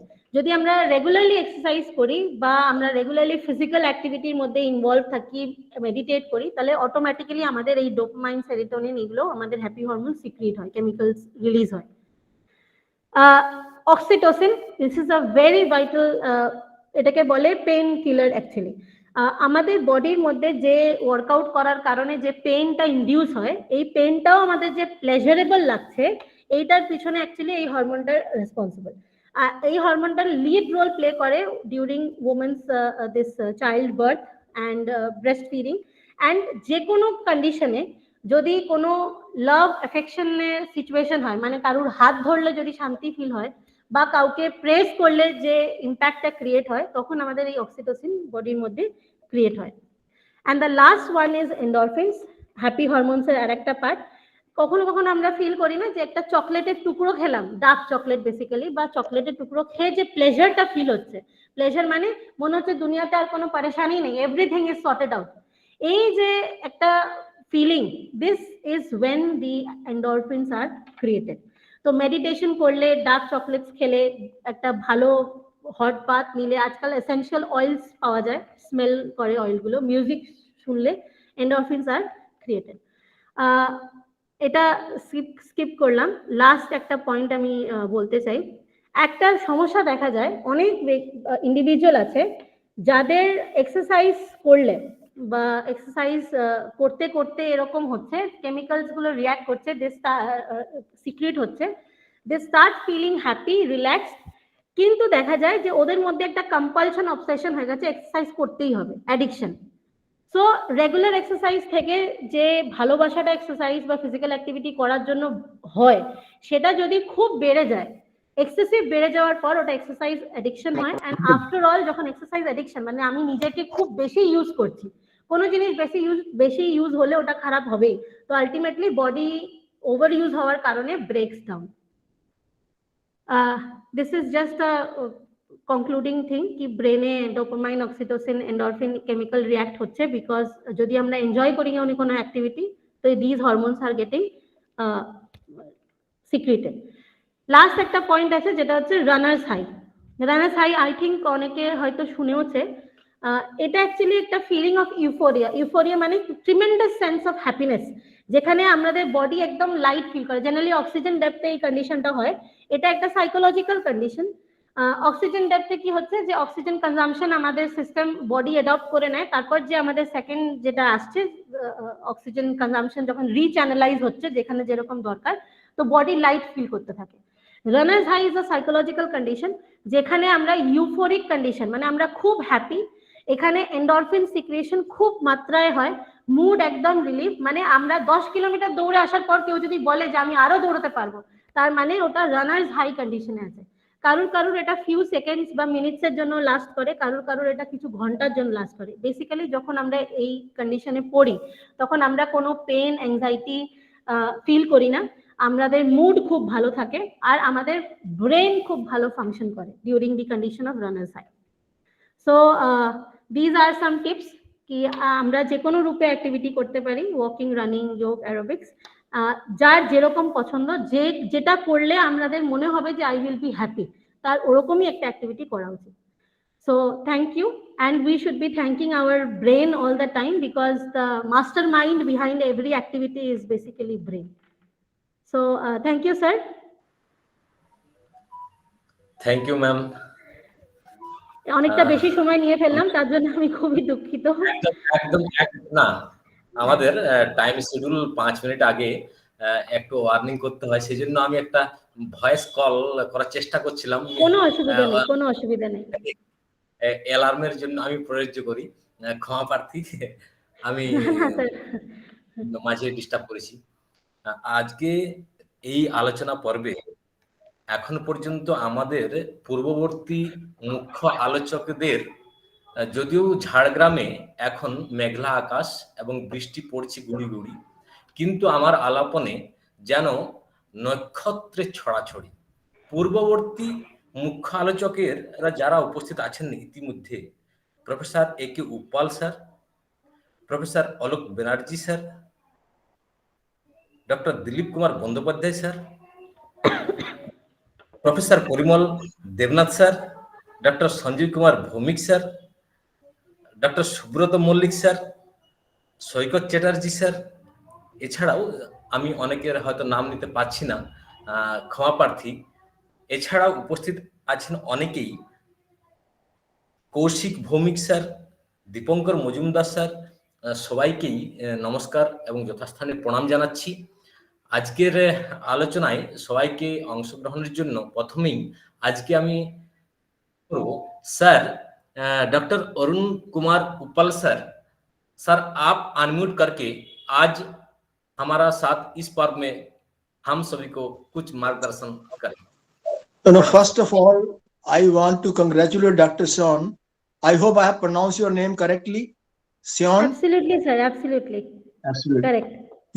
Your thoughts are very clear, and আমি বাংলা খুব ভালোভাবে বুঝতে পারি। Because I have worked in Bangladesh for 11 years, so I understand Bengali. But the way you have presented the whole thing, it is highly appreciable. And I am sure all those who are attending your class must have got, if not 100%, at least 90% they must have received from what you have spoken. And I appreciate. And I have never visited your institution, even though my students have been working there for quite some time. But I think if they have teachers like you, the institution is in good hands. And congratulations for sharing your knowledge about this subject. And even some of the students who do not even understand psychology must have understood this whole thing very well. Congratulations to you. Thank you very much. Sir, I am really thankful and I'm really thankful, sir, from the core of my heart that I could at least present a few things. And thank you, sir, for this kind of generous and motivating words. আপনার সাথে আমার যখন দেখা হয়েছে তখন আলাপ হয়নি, but I have seen you in plenty of seminars and conferences, Upal sir, and I have listened to your keynote speeches also. It was very very informative and inspiring. তো যেভাবে বলা হচ্ছে শিখছি, এগুলো সব আপনাদের থেকেই শেখা, from all the resources and So nice people. of you. So nice of you, Dr. Malik. I always, whenever I see you, I see smile on your face. Sorry. And Yeah, I can hear you. appreciate. Yeah, yes, sir. It's I a lovely appreciate. time that your presence is there. I feel it's very nice, and you have No, told absolutely the best way to honor this lady. I feel she has given a very elaborate, excellent delivery. I mean, and very this very lecture clear it cut was concept. very nice. Very clear concept. Very clear concept. Very clear Thank you. My concept. best wishes for you, and give Yeah. my regards to all your teachers in the institute when you get back. Or I hope you are you talking am- from your own house? I am talking from the classroom, sir, from the office itself. Okay. Please give my regards to all the Sure, sir, teachers. sure. Yes, sir. So nice of you. Thank you very much. Thank you, Thank sir. you very much. Thank you. Right. Arun Kumar उपल sir, Subrat मौलिक sir, प्रणाम आप सभी को। अभी हमारा बीच उपस्थित है। बीच में जब हम उनका नाम पुकारते हैं, पहले से 2 घंटा 20 मिनट तक प्रेजेंस मिलता है, बट लास्टली जब हम उनका नाम अनाउंस करने जाते हैं, उसके कुछ सेकंड पहले हम सर से बात नहीं कर पाता हूँ। ऐसा लगता है। डॉक्टर दिलीप कुमार बंदोपाध्याय सर को प्रणाम करता हूं और आग्रह करता हूं, सर आप अनम्यूट करके कुछ बात रखें। प्रणाम सर। নমস্কার ডক্টর সাওন, নমস্কার শোনা স্যার। যাচ্ছে? হ্যাঁ, নমস্কার স্যার, নমস্কার। ডক্টর সাওন, আপনাকে ধন্যবাদ, নমস্কার। সাইকোলজির ব্যাপারে আমি একটু উৎসাহী এবং অনেক সাইকোলজির আমি লেকচার শুনেছি, কিন্তু যেটা এখানে সব থেকে বেশি ভালো লেগেছে, উপল স্যার তো বলেইছেন, সেটা হচ্ছে যে এখানে যতজন আজকে শুনলেন আপনার লেকচার বা বিষয়বস্তুটা, সেটা হচ্ছে তাদের মধ্যে উনি 90% বলেছেন যে এটা সাইকোলজিকে বলা হয়, সাইকোলজি হয়তো সকলের জন্য নয়, সবাই বুঝতে পারে না, ব্যাপারটা তো সেরকম নয়। আমার মনে হয় উপল স্যার বলেছেন যে 90%, আমি বলছি 97% তারা এই লেকচারটা আজকে বুঝতে পেরেছে। ধন্যবাদ স্যার, ধন্যবাদ। আমি মনে করছি তাই, কারণ doctor sound he actually fix the standard, যে কোন জায়গা থেকে বললে সবাই বুঝতে পারবে। আমরা বুঝতে পারবো, যারা বিপিএডে যারা আছে তারাও বুঝতে পারবে। সেই দিক থেকে সব থেকে হয়েছে। আমি শুধু ডক্টর সাউন্ডকে একটা রিকোয়েস্ট করব যে আপনি লাস্টে যেটা র্যানব সাইব বলেছেন ওটা একটু রিপিট করলে আমার যদি 1 মিনিট 2 মিনিটে আমার পক্ষে সুবিধা হয়, আমি একটু শিখতে চাই। আচ্ছা স্যার। রানার্স যেমনি আমরা অ্যাথলিটের কন্ডিশনে, ফিজিক্যাল কন্ডিশনে আমরা অক্সিজেন ডেপ্থের ব্যাপারে কথা বলি, যে ঘাটতিটা শরীর নিজেকে রিকভার করে অ্যাথলিট চালনা করে, তো সাইকোলজিক্যাল কন্ডিশনেও এটা একটা কন্ডিশন যেটাকে বলে রানার্স হাই। মানে এমন একটা কন্ডিশন যেখানে আমরা যে ওয়ার্কআউট করছি যাতে একটা শারীরিক পেন ইনডিউস হচ্ছে, কিন্তু এই ক্ষেত্রে আমাদের একটা প্লেজারেবল কন্ডিশনে আমরা চলে আসি। মানে আমার মধ্যে যে পেন ফিলিংটা আছে, যে টেনশন গুলো ছিল, সেগুলো রিলিজ হয়ে যায়। মানে it is a complete sense of euphoria, মানে আমার একটা সেন্স অফ স্যাটিসফ্যাকশন। আমি ভীষণ খুশি এই অ্যাক্টিভিটিটা। এটাকে কি আমরা ফিল গুড বলতে পারি? ফিল গুড একদম বলতে পারি স্যার। মানে এটা অ্যাকচুয়ালি ফিল গুড একটা কন্ডিশন, মানে যেখানে যদি আমি দৌড়ে আসি 100 কিলোমিটার, তারপরও আমার বডি আরো করতে পারে, কারণ আমি মেন্টালি খুব লাইট ফিল করছি, স্ট্রেসটা আর আমার মধ্যে নেই। এটাকে বলে রানার্স হাই। কারণ সিমিলার একটা রিসার্চের বিষয় আমার খানিকটা কোনো সময় পড়েছিলাম, সেটা হচ্ছে যে প্যানাসের একটা এরকম একটা কোয়েশ্চেনিয়ার আছে। সেটা হচ্ছে যে একজন স্কুলের টিচার যারা রেগুলার ফিজিক্যাল অ্যাক্টিভিটি করে না তাদের একটা আউটিংয়ে নিয়ে গিয়ে তাদের একটা আধ ঘন্টার এক্সারসাইজ করার পরে ওই প্যানাসের যে টুলটা সেটা ওখানে এক্সিকিউট করা হয়েছে, অ্যাডমিনিস্টার করা হয়েছিল, এবং সেখান থেকে দেখা গিয়েছিল যে তারা আগে কেমন ফিল করছিল আর after 35 minutes of exercise different activities তারা কেমন ফিল করছে। হ্যাঁ, আমার মনে হয় সেরকমই ব্যাপারটা তাই হয়তো। হ্যাঁ, একদমই স্যার। একটা কোয়েশ্চেনেরও আছে, মুডের একটা কোয়েশ্চেনের আছে। এটা সাধারণ কোয়েশ্চেনের, যেটা যে কেউ ব্যবহার করতে পারে। তো জেনারেলি আমরা যদি কাউকে বলি 1 ঘন্টা দৌড়ে এসো, তো ওরা 1 ঘন্টা দৌড়ে আসার পর যদি আমরা কোনো কিছু ভরতে দিই বা কাজ দিই, ইরিটেশন একটা থাকে যে এই তো দৌড়ে এলাম, এক্ষুনি এটা কোয়েশ্চেনের ভরতে হবে। কিন্তু যারা এই রানার্স হাই ফিলিংটা ওদের মধ্যে আছে, কারণ এটা একটা লিঙ্গারিং এফেক্টে থাকে, মানে কারোর মধ্যে কিছু মিনিট, কারোর মধ্যে কিছু ঘন্টা। তো ওই সিচুয়েশনে যদি আমরা ওকে এক্সপোজ করি কোনো কোয়েশ্চেনের বা কোনো কোয়েশ্চেন করি, ও অ্যাক্টিভলি পার্টিসিপেট করে, তখন এই যে একটা রিল্যাক্স একটা যে কন্ডিশন, এইটাকেই আমরা, আপনি একদম ঠিক বলেছেন স্যার, এইরকমই একটা কন্ডিশন রিল্যাক্স স্টেটে, ওটাকে রানার্স হাই বলে। Thank you very much, congratulation, খুব ভালো লাগলো। আমরা অনেক কিছু, আমি অনেক কিছু শিখলাম। Thank you. ধন্যবাদ স্যার আপনাকে, আপনার মূল্যবান বক্তব্য রাখার জন্য। প্রণাম নেবেন। ইতিমধ্যে আমাদের চ্যাট বক্সে আমারই মহাবিদ্যালয়ের অধ্যাপক, শারীরশিক্ষা বিষয়ের অধ্যাপক ডক্টর প্রদীপ কুমার গিরি মহাশয় একটি প্রশ্ন রেখেছেন মুখ্য আলোকের কাছে। স্যার, আমি আপনার কোশ্চেনটি পড়ছি, আপনি চাইলে ভিডিও করে আনমিউট করে ভাগ নিতে পারেন। স্যার কোশ্চেনটি রেখেছেন, sleeping after vigorous exercise for a sportsman is good for health and sports performance or not? কোয়েশ্চেনটা আরেকবার করলে ভালো হয়। Sleeping after vigorous exercise for health and sports performance or not? মানে স্লিপিং, না কথাটা আপনার মাঝখানে একটু কেটে গেছিল, যাই হোক। হ্যাঁ, sleeping after vigorous exercise for a sportsman is good for health and sports performance or not? এটার মধ্যে আমি একটা কিছু মানে একটা কথা বলার আছে।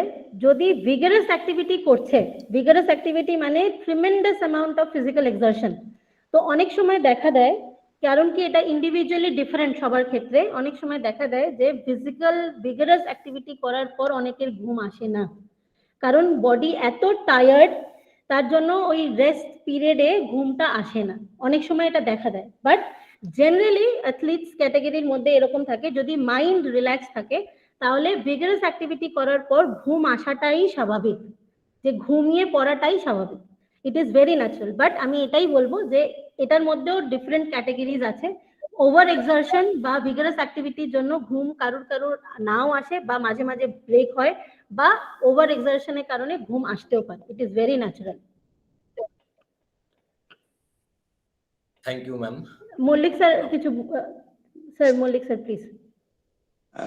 ম্যাডাম ডক্টর সান্যাল, আপনার লেকচার খুব ভালো, আমার খুব ভালো লেগেছে। আমি right from the sports medicine desk থেকে আমি কথা বলছি, এবং হেলথ রিলেটেড ক্যাটারার আমরা এইসব স্পোর্টসের, যেহেতু স্পোর্টস মেডিসিন সাবজেক্টের মধ্যে আছি, তো আমার 29 বছরের এই যে ছিলাম আমি সাইতে বা স্পোর্টস পার্সনদের সাথে অনেক দিন ধরেই ইয়ে রয়েছে।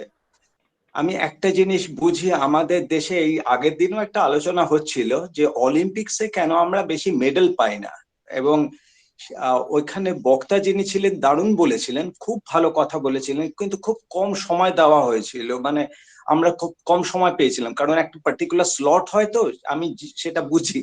আমি মৃত্যুঞ্জয় বাবুও জানেন, এবং ডক্টর মৃত্যুঞ্জয় সাহেব এবং ডক্টর কেশব গোপ, ওনারাও বলছি, জানি আমি, ওনারাও জানেন যে একটা পার্টিকুলার স্লট ছাড়া তার বেশি ইয়ে হয় না, কোশ্চেনের একটা গ্যাপটাকে আরেকটু বেশি রাখাটা দরকার আছে, আমার মনে হয় আরেকটু রাখলে ভালো হয়। তবে যাই হোক, আপনার লেকচার খুব ভালো লেগেছে, এটা ঠিক কথা। আমি একটা জিনিস বেশি কথা বলবো না, একটুখানি বলছি, সেটা হচ্ছে right from the childhood days আমরা অনেক সাইকোলজি, স্পোর্টস সাইকোলজি নিয়ে চলি। আমরা কাদের স্পোর্টস সাইকোলজি দেখছি? প্লেয়ারদের, যাদের বয়স 15, 16, 17 এদেরকে নিয়ে বেশি ঘাটাঘাটি করছি আমরা, কিন্তু এটা কিন্তু রাইট নয়। সাইকোলজিক্যাল যে ইনপুটটা হওয়া দরকার উচিত হচ্ছে চাইল্ডহুড লেভেল থেকে। চাইল্ডহুড লেভেলে আমার মনে হয় স্পোর্টস সাইকোলজির যে ব্যাপারটার আরেকটা স্ট্রেস হওয়া উচিত, guardian psychology, psychological education. Guardian যদি সাইকোলজিক্যালি নট এডুকেটেড হয়, তাহলে এরা ইনকালকেট করতে পারে না সেই পার্টিকুলার পজিটিভ সাইকোলজিক্যাল অ্যাটিটিউড।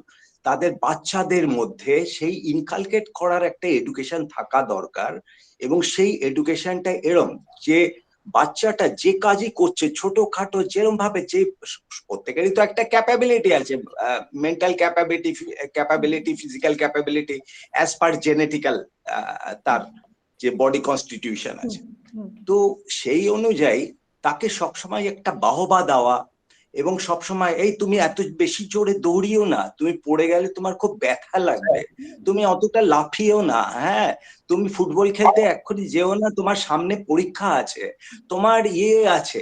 এই যে নেগেটিভ সাইকোলজিতে আমাদের বাচ্চারা আমাদের দেশে, রাজ্যে, আমাদের national psychology in this particular place, it is being very much hampered. কারণটা কি, ছোটবেলা থেকে আমরা ওদেরকে সব সময় একটা ইনহিবিশনের মধ্যে রাখছি, ওদেরকে বেরোতে দিচ্ছি না ওদের সাইকোলজি থেকে। এবার যে প্লেয়ারটা যখন একটা সে স্পোর্টস অথরিটিতে হোক বা অ্যাসোসিয়েশন যেখানেই ওরা খেলছে বা ট্রেনিং নিচ্ছে, তখন কোচ হয়তো কিছু বলছে, আমরা একটু কথা বলতে পারবো একটুখানি? এটা কিন্তু খুব ছাত্রছাত্রীদের প্রশ্নগুলো নিয়ে নিই একটু, হ্যাঁ একটু যদি সংক্ষিপ্ত, আমি ছাত্রছাত্রীদের প্রশ্নগুলো একটু নিয়ে নিই, তারপর স্যার এটা তো খুবই ইম্পর্টেন্ট, ছাত্রদের জানা দরকার তো এটা। আমি কি খুব ভুল জায়গায় যাচ্ছি? যদি আমি ভুল রাস্তায় হাঁটি তাহলে আমি এক্ষুনি স্টপ করে দেবো, আর আপনি হাতটা তুলবেন, হ্যাঁ আমি বন্ধ করে দেবো, তখনই বন্ধ করে দেবো আমার কথা, ঠিক আছে? কোনো ব্যাপার না, আমি রাগ করছি না, আমি এমনি ভাই বলছি। কারণ এক একটা অ্যাকসেপ্টেবিলিটি আছে, আপনি কতটা অ্যাকসেপ্ট করতে পারবেন আমার কথা তার উপর নির্ভর করছে আপনি সাইকোলজিক্যালি মানে কতটা হবে, তার নইলে বোর হয়ে যাবেন আপনি। আমি বোর করতে চাইছি না, আমি কিন্তু খুব ইম্পর্টেন্ট জিনিস বলছি। চাইল্ড সাইকোলজিটাকে নিয়ে school level, guardians level, they should give much স্পিরিটটাকে ঢোকানো দরকার বাচ্চাদের মধ্যে, এবং তাদেরকে বিকশিত হওয়া দরকার। তারা যদি বিকশিত ছোটবেলা থেকে না হয়, তাহলে কি হয়, যখন ভবিষ্যতে তারা যখন খেলাধুলা করছে, একটু হায়ার লেভেলে চলে গেছে, 17, 18, যখন ওদের মাধ্যমিক এবং ওগুলো দিচ্ছে, পরীক্ষা দিচ্ছে, সবই দিচ্ছে, কিন্তু তাদের মধ্যে একটা ইনহিবিশন মাইন্ডের তৈরি হয়ে থাকে, এবং সেই ইনহিবিশনটা এরা কাটাতে পারে না দিনের পর দিন, এবং ভবিষ্যতে তাদের খেলাধুলার মধ্যেও সেই ইনহিবিশনসটা এসে যায়। আমি কি পারবো, আমি কি ইয়ে করতে পারবো, এই যে আমার একটা ইনফিরিয়রিটি কমপ্লেক্স বলতে পারেন, একটা ইনফিরিয়রিটি কমপ্লেক্স নিয়ে অনেক প্লেয়ারকে আমি দেখেছি আমার ইয়েতে, এরা কম্পিট করতে যায় কিন্তু ইনফিরিয়রিটি কমপ্লেক্স ইজ দেয়ার, এটা কিন্তু আপনি বুঝবেন না ওরকম ভাবে, এটা কিন্তু ভিতরে ভিতরে থাকে। আমি অনেক প্লেয়ারকে স্টাডি করে দেখেছি, এবং এই ইনফিরিয়রিটিটাকে আমরা সুপিরিয়রিটি কমপ্লেক্সে নিয়ে আসার চেষ্টা করি, সেটা বেশ কঠিন হয়। কারণটা কি, ছোটবেলা থেকে ইনবিল্ট হয়ে আছে একটা ডিপ্রেসিভ সাইকোলজি, একটা ইনহিবিটরি সাইকোলজি, তাকে তাড়াতাড়ি ঝক করে 1 বছরের মধ্যে দারুণ উন্নতি করানোটা একটু অসুবিধা হয়। সেই জন্য আমার মনে হয় চাইল্ড সাইকোলজি নিয়েও যদি আপনারা একটা আলোচনা বা পয়েন্ট করেন, এটা আমার মনে হয় খুব ভালো হয়। মানে ম্যাডামও বলতে পারেন হয়তো, ডক্টর ম্যাডাম সায়ন, উনিও যদি কিছু কথা বলেন একটু চাইল্ড সাইকোলজির উপরে, এবং আপনার কি মনে হয় আমি একটু জানতেও চাইছি। স্যার আপনি একদম ঠিক কথা বলেছেন।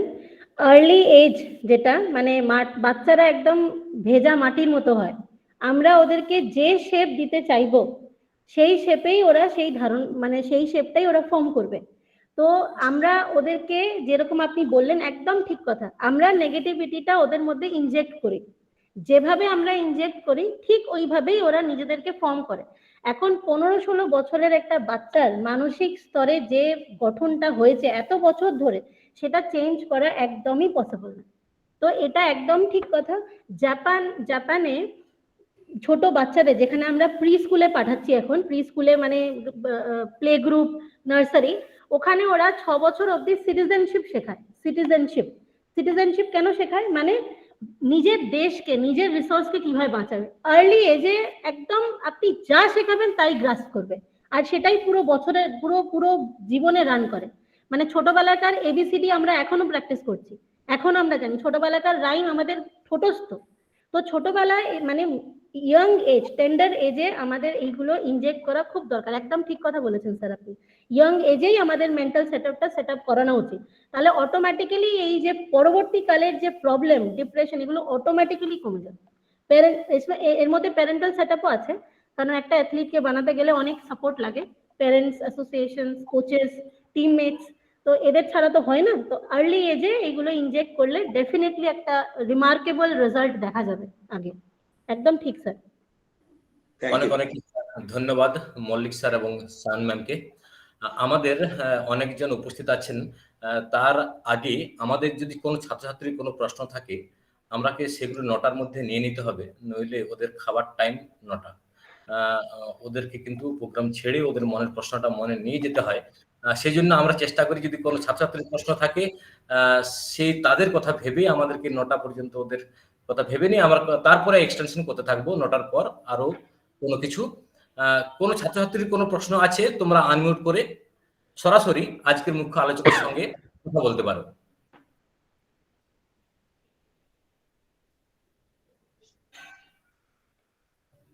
ওকে, আমরা এখন পূর্ববর্তী মুখ্য আলোচক এবং যার হাত দিয়ে প্রথম আমাদের আলাপনের শুভ সূচনা হয়েছিল প্রফেসর অলোক কুমার ব্যানার্জি মহাশয়কে প্রণাম করছি এবং আগ্রহ করছি স্যার আপনি আনমিউট করে যদি কিছু বলেন। প্রণাম নেবেন sir. Already many things have been stated, and what Professor Uppal has stated, what Professor Malik has stated, and also Dr. Dilip Bandyopadhyay, I have nothing to add more, but the point is very, what I liked it, the way she presented. So I must thank Dr. Saon, that the language, the lucid term, and for the explanation you made, it was good presentation. Thank you very much. Thank you sir, thank you. প্রণাম নেবেন sir. আজকের আমাদের এই আলোচনায় যদি কারো কোনো প্রশ্ন থাকে সরাসরি আমাদের ছাত্রছাত্রীরা তোমরা আনমিউট করে ওনার কাছে প্রশ্ন রাখতে পারো।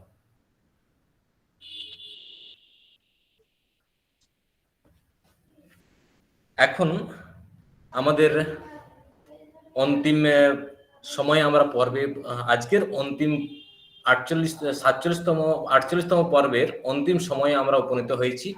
আমরা আজকের ধন্যবাদ জ্ঞাপনের দিকে গুটি গুটি পায়ে এগোবো। যদি কারো কোনো প্রশ্ন থাকে হয়তো এখন করা গেল না, তোমরা তোমাদের প্রশ্নগুলি সরাসরি আমাদের যে হোয়াটসঅ্যাপ নাম্বার আছে আমার বা ডক্টর মৃত্যুঞ্জয় স্যারের, তোমরা আমাদেরকে হোয়াটসঅ্যাপ করে রাখবে। আমরা মুখ্য আলোচকের সঙ্গে ওনার সময় নিয়ে তোমাদেরকে কনফারেন্সে তোমাদের সেই সমস্যার সমাধান করব। আজকে আমি একটা শুধু আমার মত একটুখানি জানাচ্ছি আর কি। অভিনন্দন জানাই ডক্টর সাউন্ডকে, উনি এত এক্সস্টিভ বলেছেন যে আমাদের আর অ্যাড করার কোনো সুযোগ রাখছেন না। তো আমি আমার মাস্টারমশাই ডক্টর রূপল, তারপরে দিলীপ দা, স্যার, অলোকবাবু যা যা বলেছেন তার সাথে আমি একটা, বা ডক্টর মল্লিক, তার সাথে আমি অ্যাড করব 90%, 97% না 100% রিচ করতে উনি পেরেছেন। কারণ হচ্ছে ইভেন আমাদের প্রত্যেকটা মানুষই এক একজন psychologist. Even a child is a great psychologist. সে যখন মা বাবার কাছে কিছু আবদার করে তাদের মুডটা বিচার করেই আবদারটা করে। অতএব সে কোনো দিক দিয়ে কম সাইকোলজিস্ট নয়। অতএব 100%-এর কাছেই আজকের বক্তব্যটা পৌঁছেছে। আর ফিজিক্যাল অ্যাক্টিভিটি আর mental state directly related to each other, rather they are complementary to each other. এখন আমাদের কাকে কতটা লোড দেয়া হবে কি হবে না সেগুলো অনেকগুলো ফ্যাক্টরের উপর নির্ভর করে। সম্প্রতি কিছু কার্ডিওলজিস্টের কথা একটু আমাদের মাথায় রাখতে হয়। আমি যে এজ লেভেলে আছি সেই জন্যই, যে খুব বেশি কিছু পাওয়ার জন্য খুব ক্ষমতার বাইরে যদি করি তাহলে সেটা ফ্যাটাল হয়ে যায়। সেগুলো মাথায় রেখেই আমাদের করতে হবে। Once again I must congratulate doctor Shaw. অনেক ধন্যবাদ। প্রণাম নেবেন আমাদের। আমার একটা ছোট্ট প্রস্তাব আছে 10 সেকেন্ডের। হ্যাঁ, সেটা হচ্ছে সামনেই হচ্ছে গোল্ডেন জুবলি উইক, একদম ঠিক আছে? সুতরাং গোল্ডেন জুবলি উইকের যে লেকচারটা, তার বিষয়বস্তুটাও খুব সুন্দর করে নির্বাচন করা হোক এবং সেটাও একজন ভালো স্পিকারকে দিয়ে বলানো হোক, গোল্ডেন জুবলি উইকটা। এটা আমার proposal. Thank you. Thank you sir, thank you. ধন্যবাদ স্যার আপনাকে এবং প্রফেসর পরিমল দেবনাথ মহাশয়কে আমার নতমস্তকে প্রণাম জানাই। আজকে আমরা একদম অন্তিম পর্যায়ে পৌঁছেছি। ধন্যবাদ জ্ঞাপনের জন্য আমাদের মহাবিদ্যালয়ের অধ্যাপক ডক্টর মৃত্যুঞ্জয় দাস মহাশয়কে আগ্রহ করব আজকের ধন্যবাদ জ্ঞাপন করার জন্য। নমস্কার। সুস্থ দেহে সুস্থ মন, এই নিয়েই আলাপন। এই যে শিরোনাম, সেই শিরোনামের অনেকখানি বোধহয় আমরা মান রাখতে পেরেছি এবং যাদের সাহায্যে মান রাখতে পারছি বা পেরে চলেছি তাদের মধ্যেই অন্যতম একজন হলেন আজকের আমাদের মুখ্য আলোচক ডক্টর সায়ন সান্যাল ভৌমিক মহাশয়া। আজকের এই ধন্যবাদ জ্ঞাপনে উপস্থিত সমস্ত শ্রদ্ধেয় গুণীজন, বিদগ্ধ পণ্ডিত প্রবণ ব্যক্তিবর্গ, আমার প্রিয় শিক্ষক শিক্ষিকা এবং প্রিয় শিক্ষার্থীদের সকলকেই শুভ সন্ধ্যা জানাই। আজকে এই আলাপনের 48তম পর্বে আমি প্রথমেই ধন্যবাদ জানাবো আমাদের মহাবিদ্যালয়ের সম্মাননীয় অধ্যক্ষ মহোদয়, যার অনুপ্রেরণা এবং সহযোগিতায় আমরা আলাপনের 48টি পর্ব সম্পূর্ণ করতে পেরেছি। এবং আমি সেই সঙ্গে ধন্যবাদ জানাবো আমাদের মহাবিদ্যালয়ের আলাপনের এন্টায়ার টিমকে, যাদের আন্তরিক সহযোগিতা এবং প্রচেষ্টায় এই আলাপন এগিয়ে চলছে। আমি ধন্যবাদ জানাবো আজকের আমাদের এই 48তম পর্বের মুখ্য আলোচক ডক্টর সায়ন সান্যাল ভৌমিক মহাশয়াকে, যিনি প্রায় 2 ঘন্টা ধরে এমন একটি বিষয় নিয়ে আলোচনা করছেন যেটি আমাদের প্রত্যেকেরই মনের কাছের বিষয়, মনের গভীরের বিষয়, অথচ আমরা যেন যত শুনি ততই যেন বিষয়গুলো অজানা থেকে যায়। এমনই একটি বিষয় হচ্ছে এই মনোবিদ্যার জগৎ। এবং এরকম একটি টপিকে এত ভাস্ট রিচ, যেটি অলরেডি আমাদের স্যার থেকে শুরু করে আমাদের দিলীপ কুমার বন্দ্যোপাধ্যায় স্যার, আমাদের অলোক ব্যানার্জি স্যার, সুব্রত মল্লিক স্যার সহ পরিমল দেবনাথ স্যার যার রেটিং করছেন, সেখানে বোধহয় ধন্যবাদ জ্ঞাপনের বিশেষ কিছু না বলাই ভালো। অসংখ্য ধন্যবাদ, আন্তরিকভাবে নতমস্তকে প্রণাম জানাই ম্যাডামকে। ম্যাডাম সুস্থ থাকুন, ভালো থাকুন এবং শারীরিকভাবে আমাদের মহাবিদ্যালয়ে উপস্থিত হয়ে আমাদের শিক্ষার্থীদের তথা আমাদের সকলকে আরো একবার সমৃদ্ধ করবেন, এই কামনা রইল। পরিশেষে আমি ধন্যবাদ জানাবো আজকে উপস্থিত আমাদের এই চাঁদের হাট শারীরশিক্ষা বিষয়ের যাদের আমরা লিভিং লেজেন্ড বলে জানি, আমাদের সঙ্গে একদম শুরু থেকেই আছেন অধ্যাপক অলোক কুমার ব্যানার্জি মহাশয়, আছেন আমাদের সাথে অধ্যাপক অরুণ কুমার উপ্পল মহাশয়, আছেন আমাদের সঙ্গে অধ্যাপক দিলীপ কুমার বন্দ্যোপাধ্যায় স্যার, আছেন অধ্যাপক সুব্রত মল্লিক স্যার, আছেন অধ্যাপক পরিমল দেবনাথ স্যার, আমাদের সঙ্গে আছেন ডক্টর তন্ময় সাহা স্যার সহ শারীরশিক্ষা জগতের বিশিষ্ট ব্যক্তিবর্গরা, শ্রদ্ধেয় ব্যক্তিবর্গরা, যাদের উজ্জ্বল উপস্থিতিতে আমাদের আলাপন সুস্থভাবে স্বাভাবিকভাবে এগিয়ে চলছে। এবং আমরা যে উদ্দেশ্য নিয়ে আলাপন শুরু করেছিলাম, আজকে শুধুমাত্র আলাপন সেবাভারতী মহাবিদ্যালয়ের শারীরশিক্ষা বিভাগের অনুষ্ঠান নয়, আজকের এই আলাপন বাংলা ভাষাভাষী তথা সমগ্র ভারতবর্ষের শারীরশিক্ষা জগতের প্রতিটা মানুষেরই আলাপন হয়ে উঠেছে। এবং মূলত আপনাদের সহযোগিতা এবং আপনাদের আন্তরিক প্রচেষ্টায় এবং আপনাদের সক্রিয় অংশগ্রহণের ফলেই সেটা সম্ভব হয়েছে। তাই উপস্থিত সমস্ত শ্রদ্ধেয় গুণীজনদের আমি নতমস্তকে যথাযোগ্য সম্ভাষণ জানাই, কৃতজ্ঞতা জানাই এবং আন্তরিকভাবে প্রণাম জানাই। আপনারা সুস্থ থাকুন, ভালো থাকুন এবং এভাবেই আলাপনের মতো মহৎ প্রচেষ্টাকে সফল করতে সহযোগিতা করবেন, আশীর্বাদ করবেন, এ কামনায় করি ঠাকুর মাসা। আমি পরিশেষে ধন্যবাদ জানাবো যাদের জন্য মূলত আমাদের এই প্রচেষ্টা, আমাদের প্রিয় শিক্ষার্থীবৃন্দ তথা শারীরশিক্ষা এবং ক্রীড়া জগতের সঙ্গে সংযুক্ত সমস্ত ব্যক্তিবর্গকে, যাদের জন্য আমাদের এই ক্ষুদ্র প্রয়াস, যাদের জন্য আমাদের এগিয়ে চলা এবং যারা মূলত আমাদের অনুপ্রেরণা যোগাচ্ছেন ক্রমাগতভাবে এই আলাপনকে এগিয়ে নিয়ে চলতে, সেই সমস্ত শুভানুধ্যায়ী ব্যক্তিবর্গ তথা আমাদের প্রিয় শিক্ষার্থীবৃন্দদের আন্তরিকভাবে ধন্যবাদ জানাই এবং শুভেচ্ছা জানাই। এরকমভাবে ধারাবাহিকভাবে আমাদের সাথে উপস্থিত থেকে আলাপনকে যাতে আমরা এগিয়ে নিয়ে চলতে পারি, সে কামনাই রইল। এবং পরিশেষে আমি ধন্যবাদ জানাবো আমাদের এই আলাপনের আয়োজককারী সম্পাদক ডক্টর কেশবচন্দ্র গোপ মহাশয়কে, যিনি ধারাবাহিকভাবে পরিশ্রম করে চলেছেন এই আলাপনকে সাফল্যমণ্ডিত করার জন্য।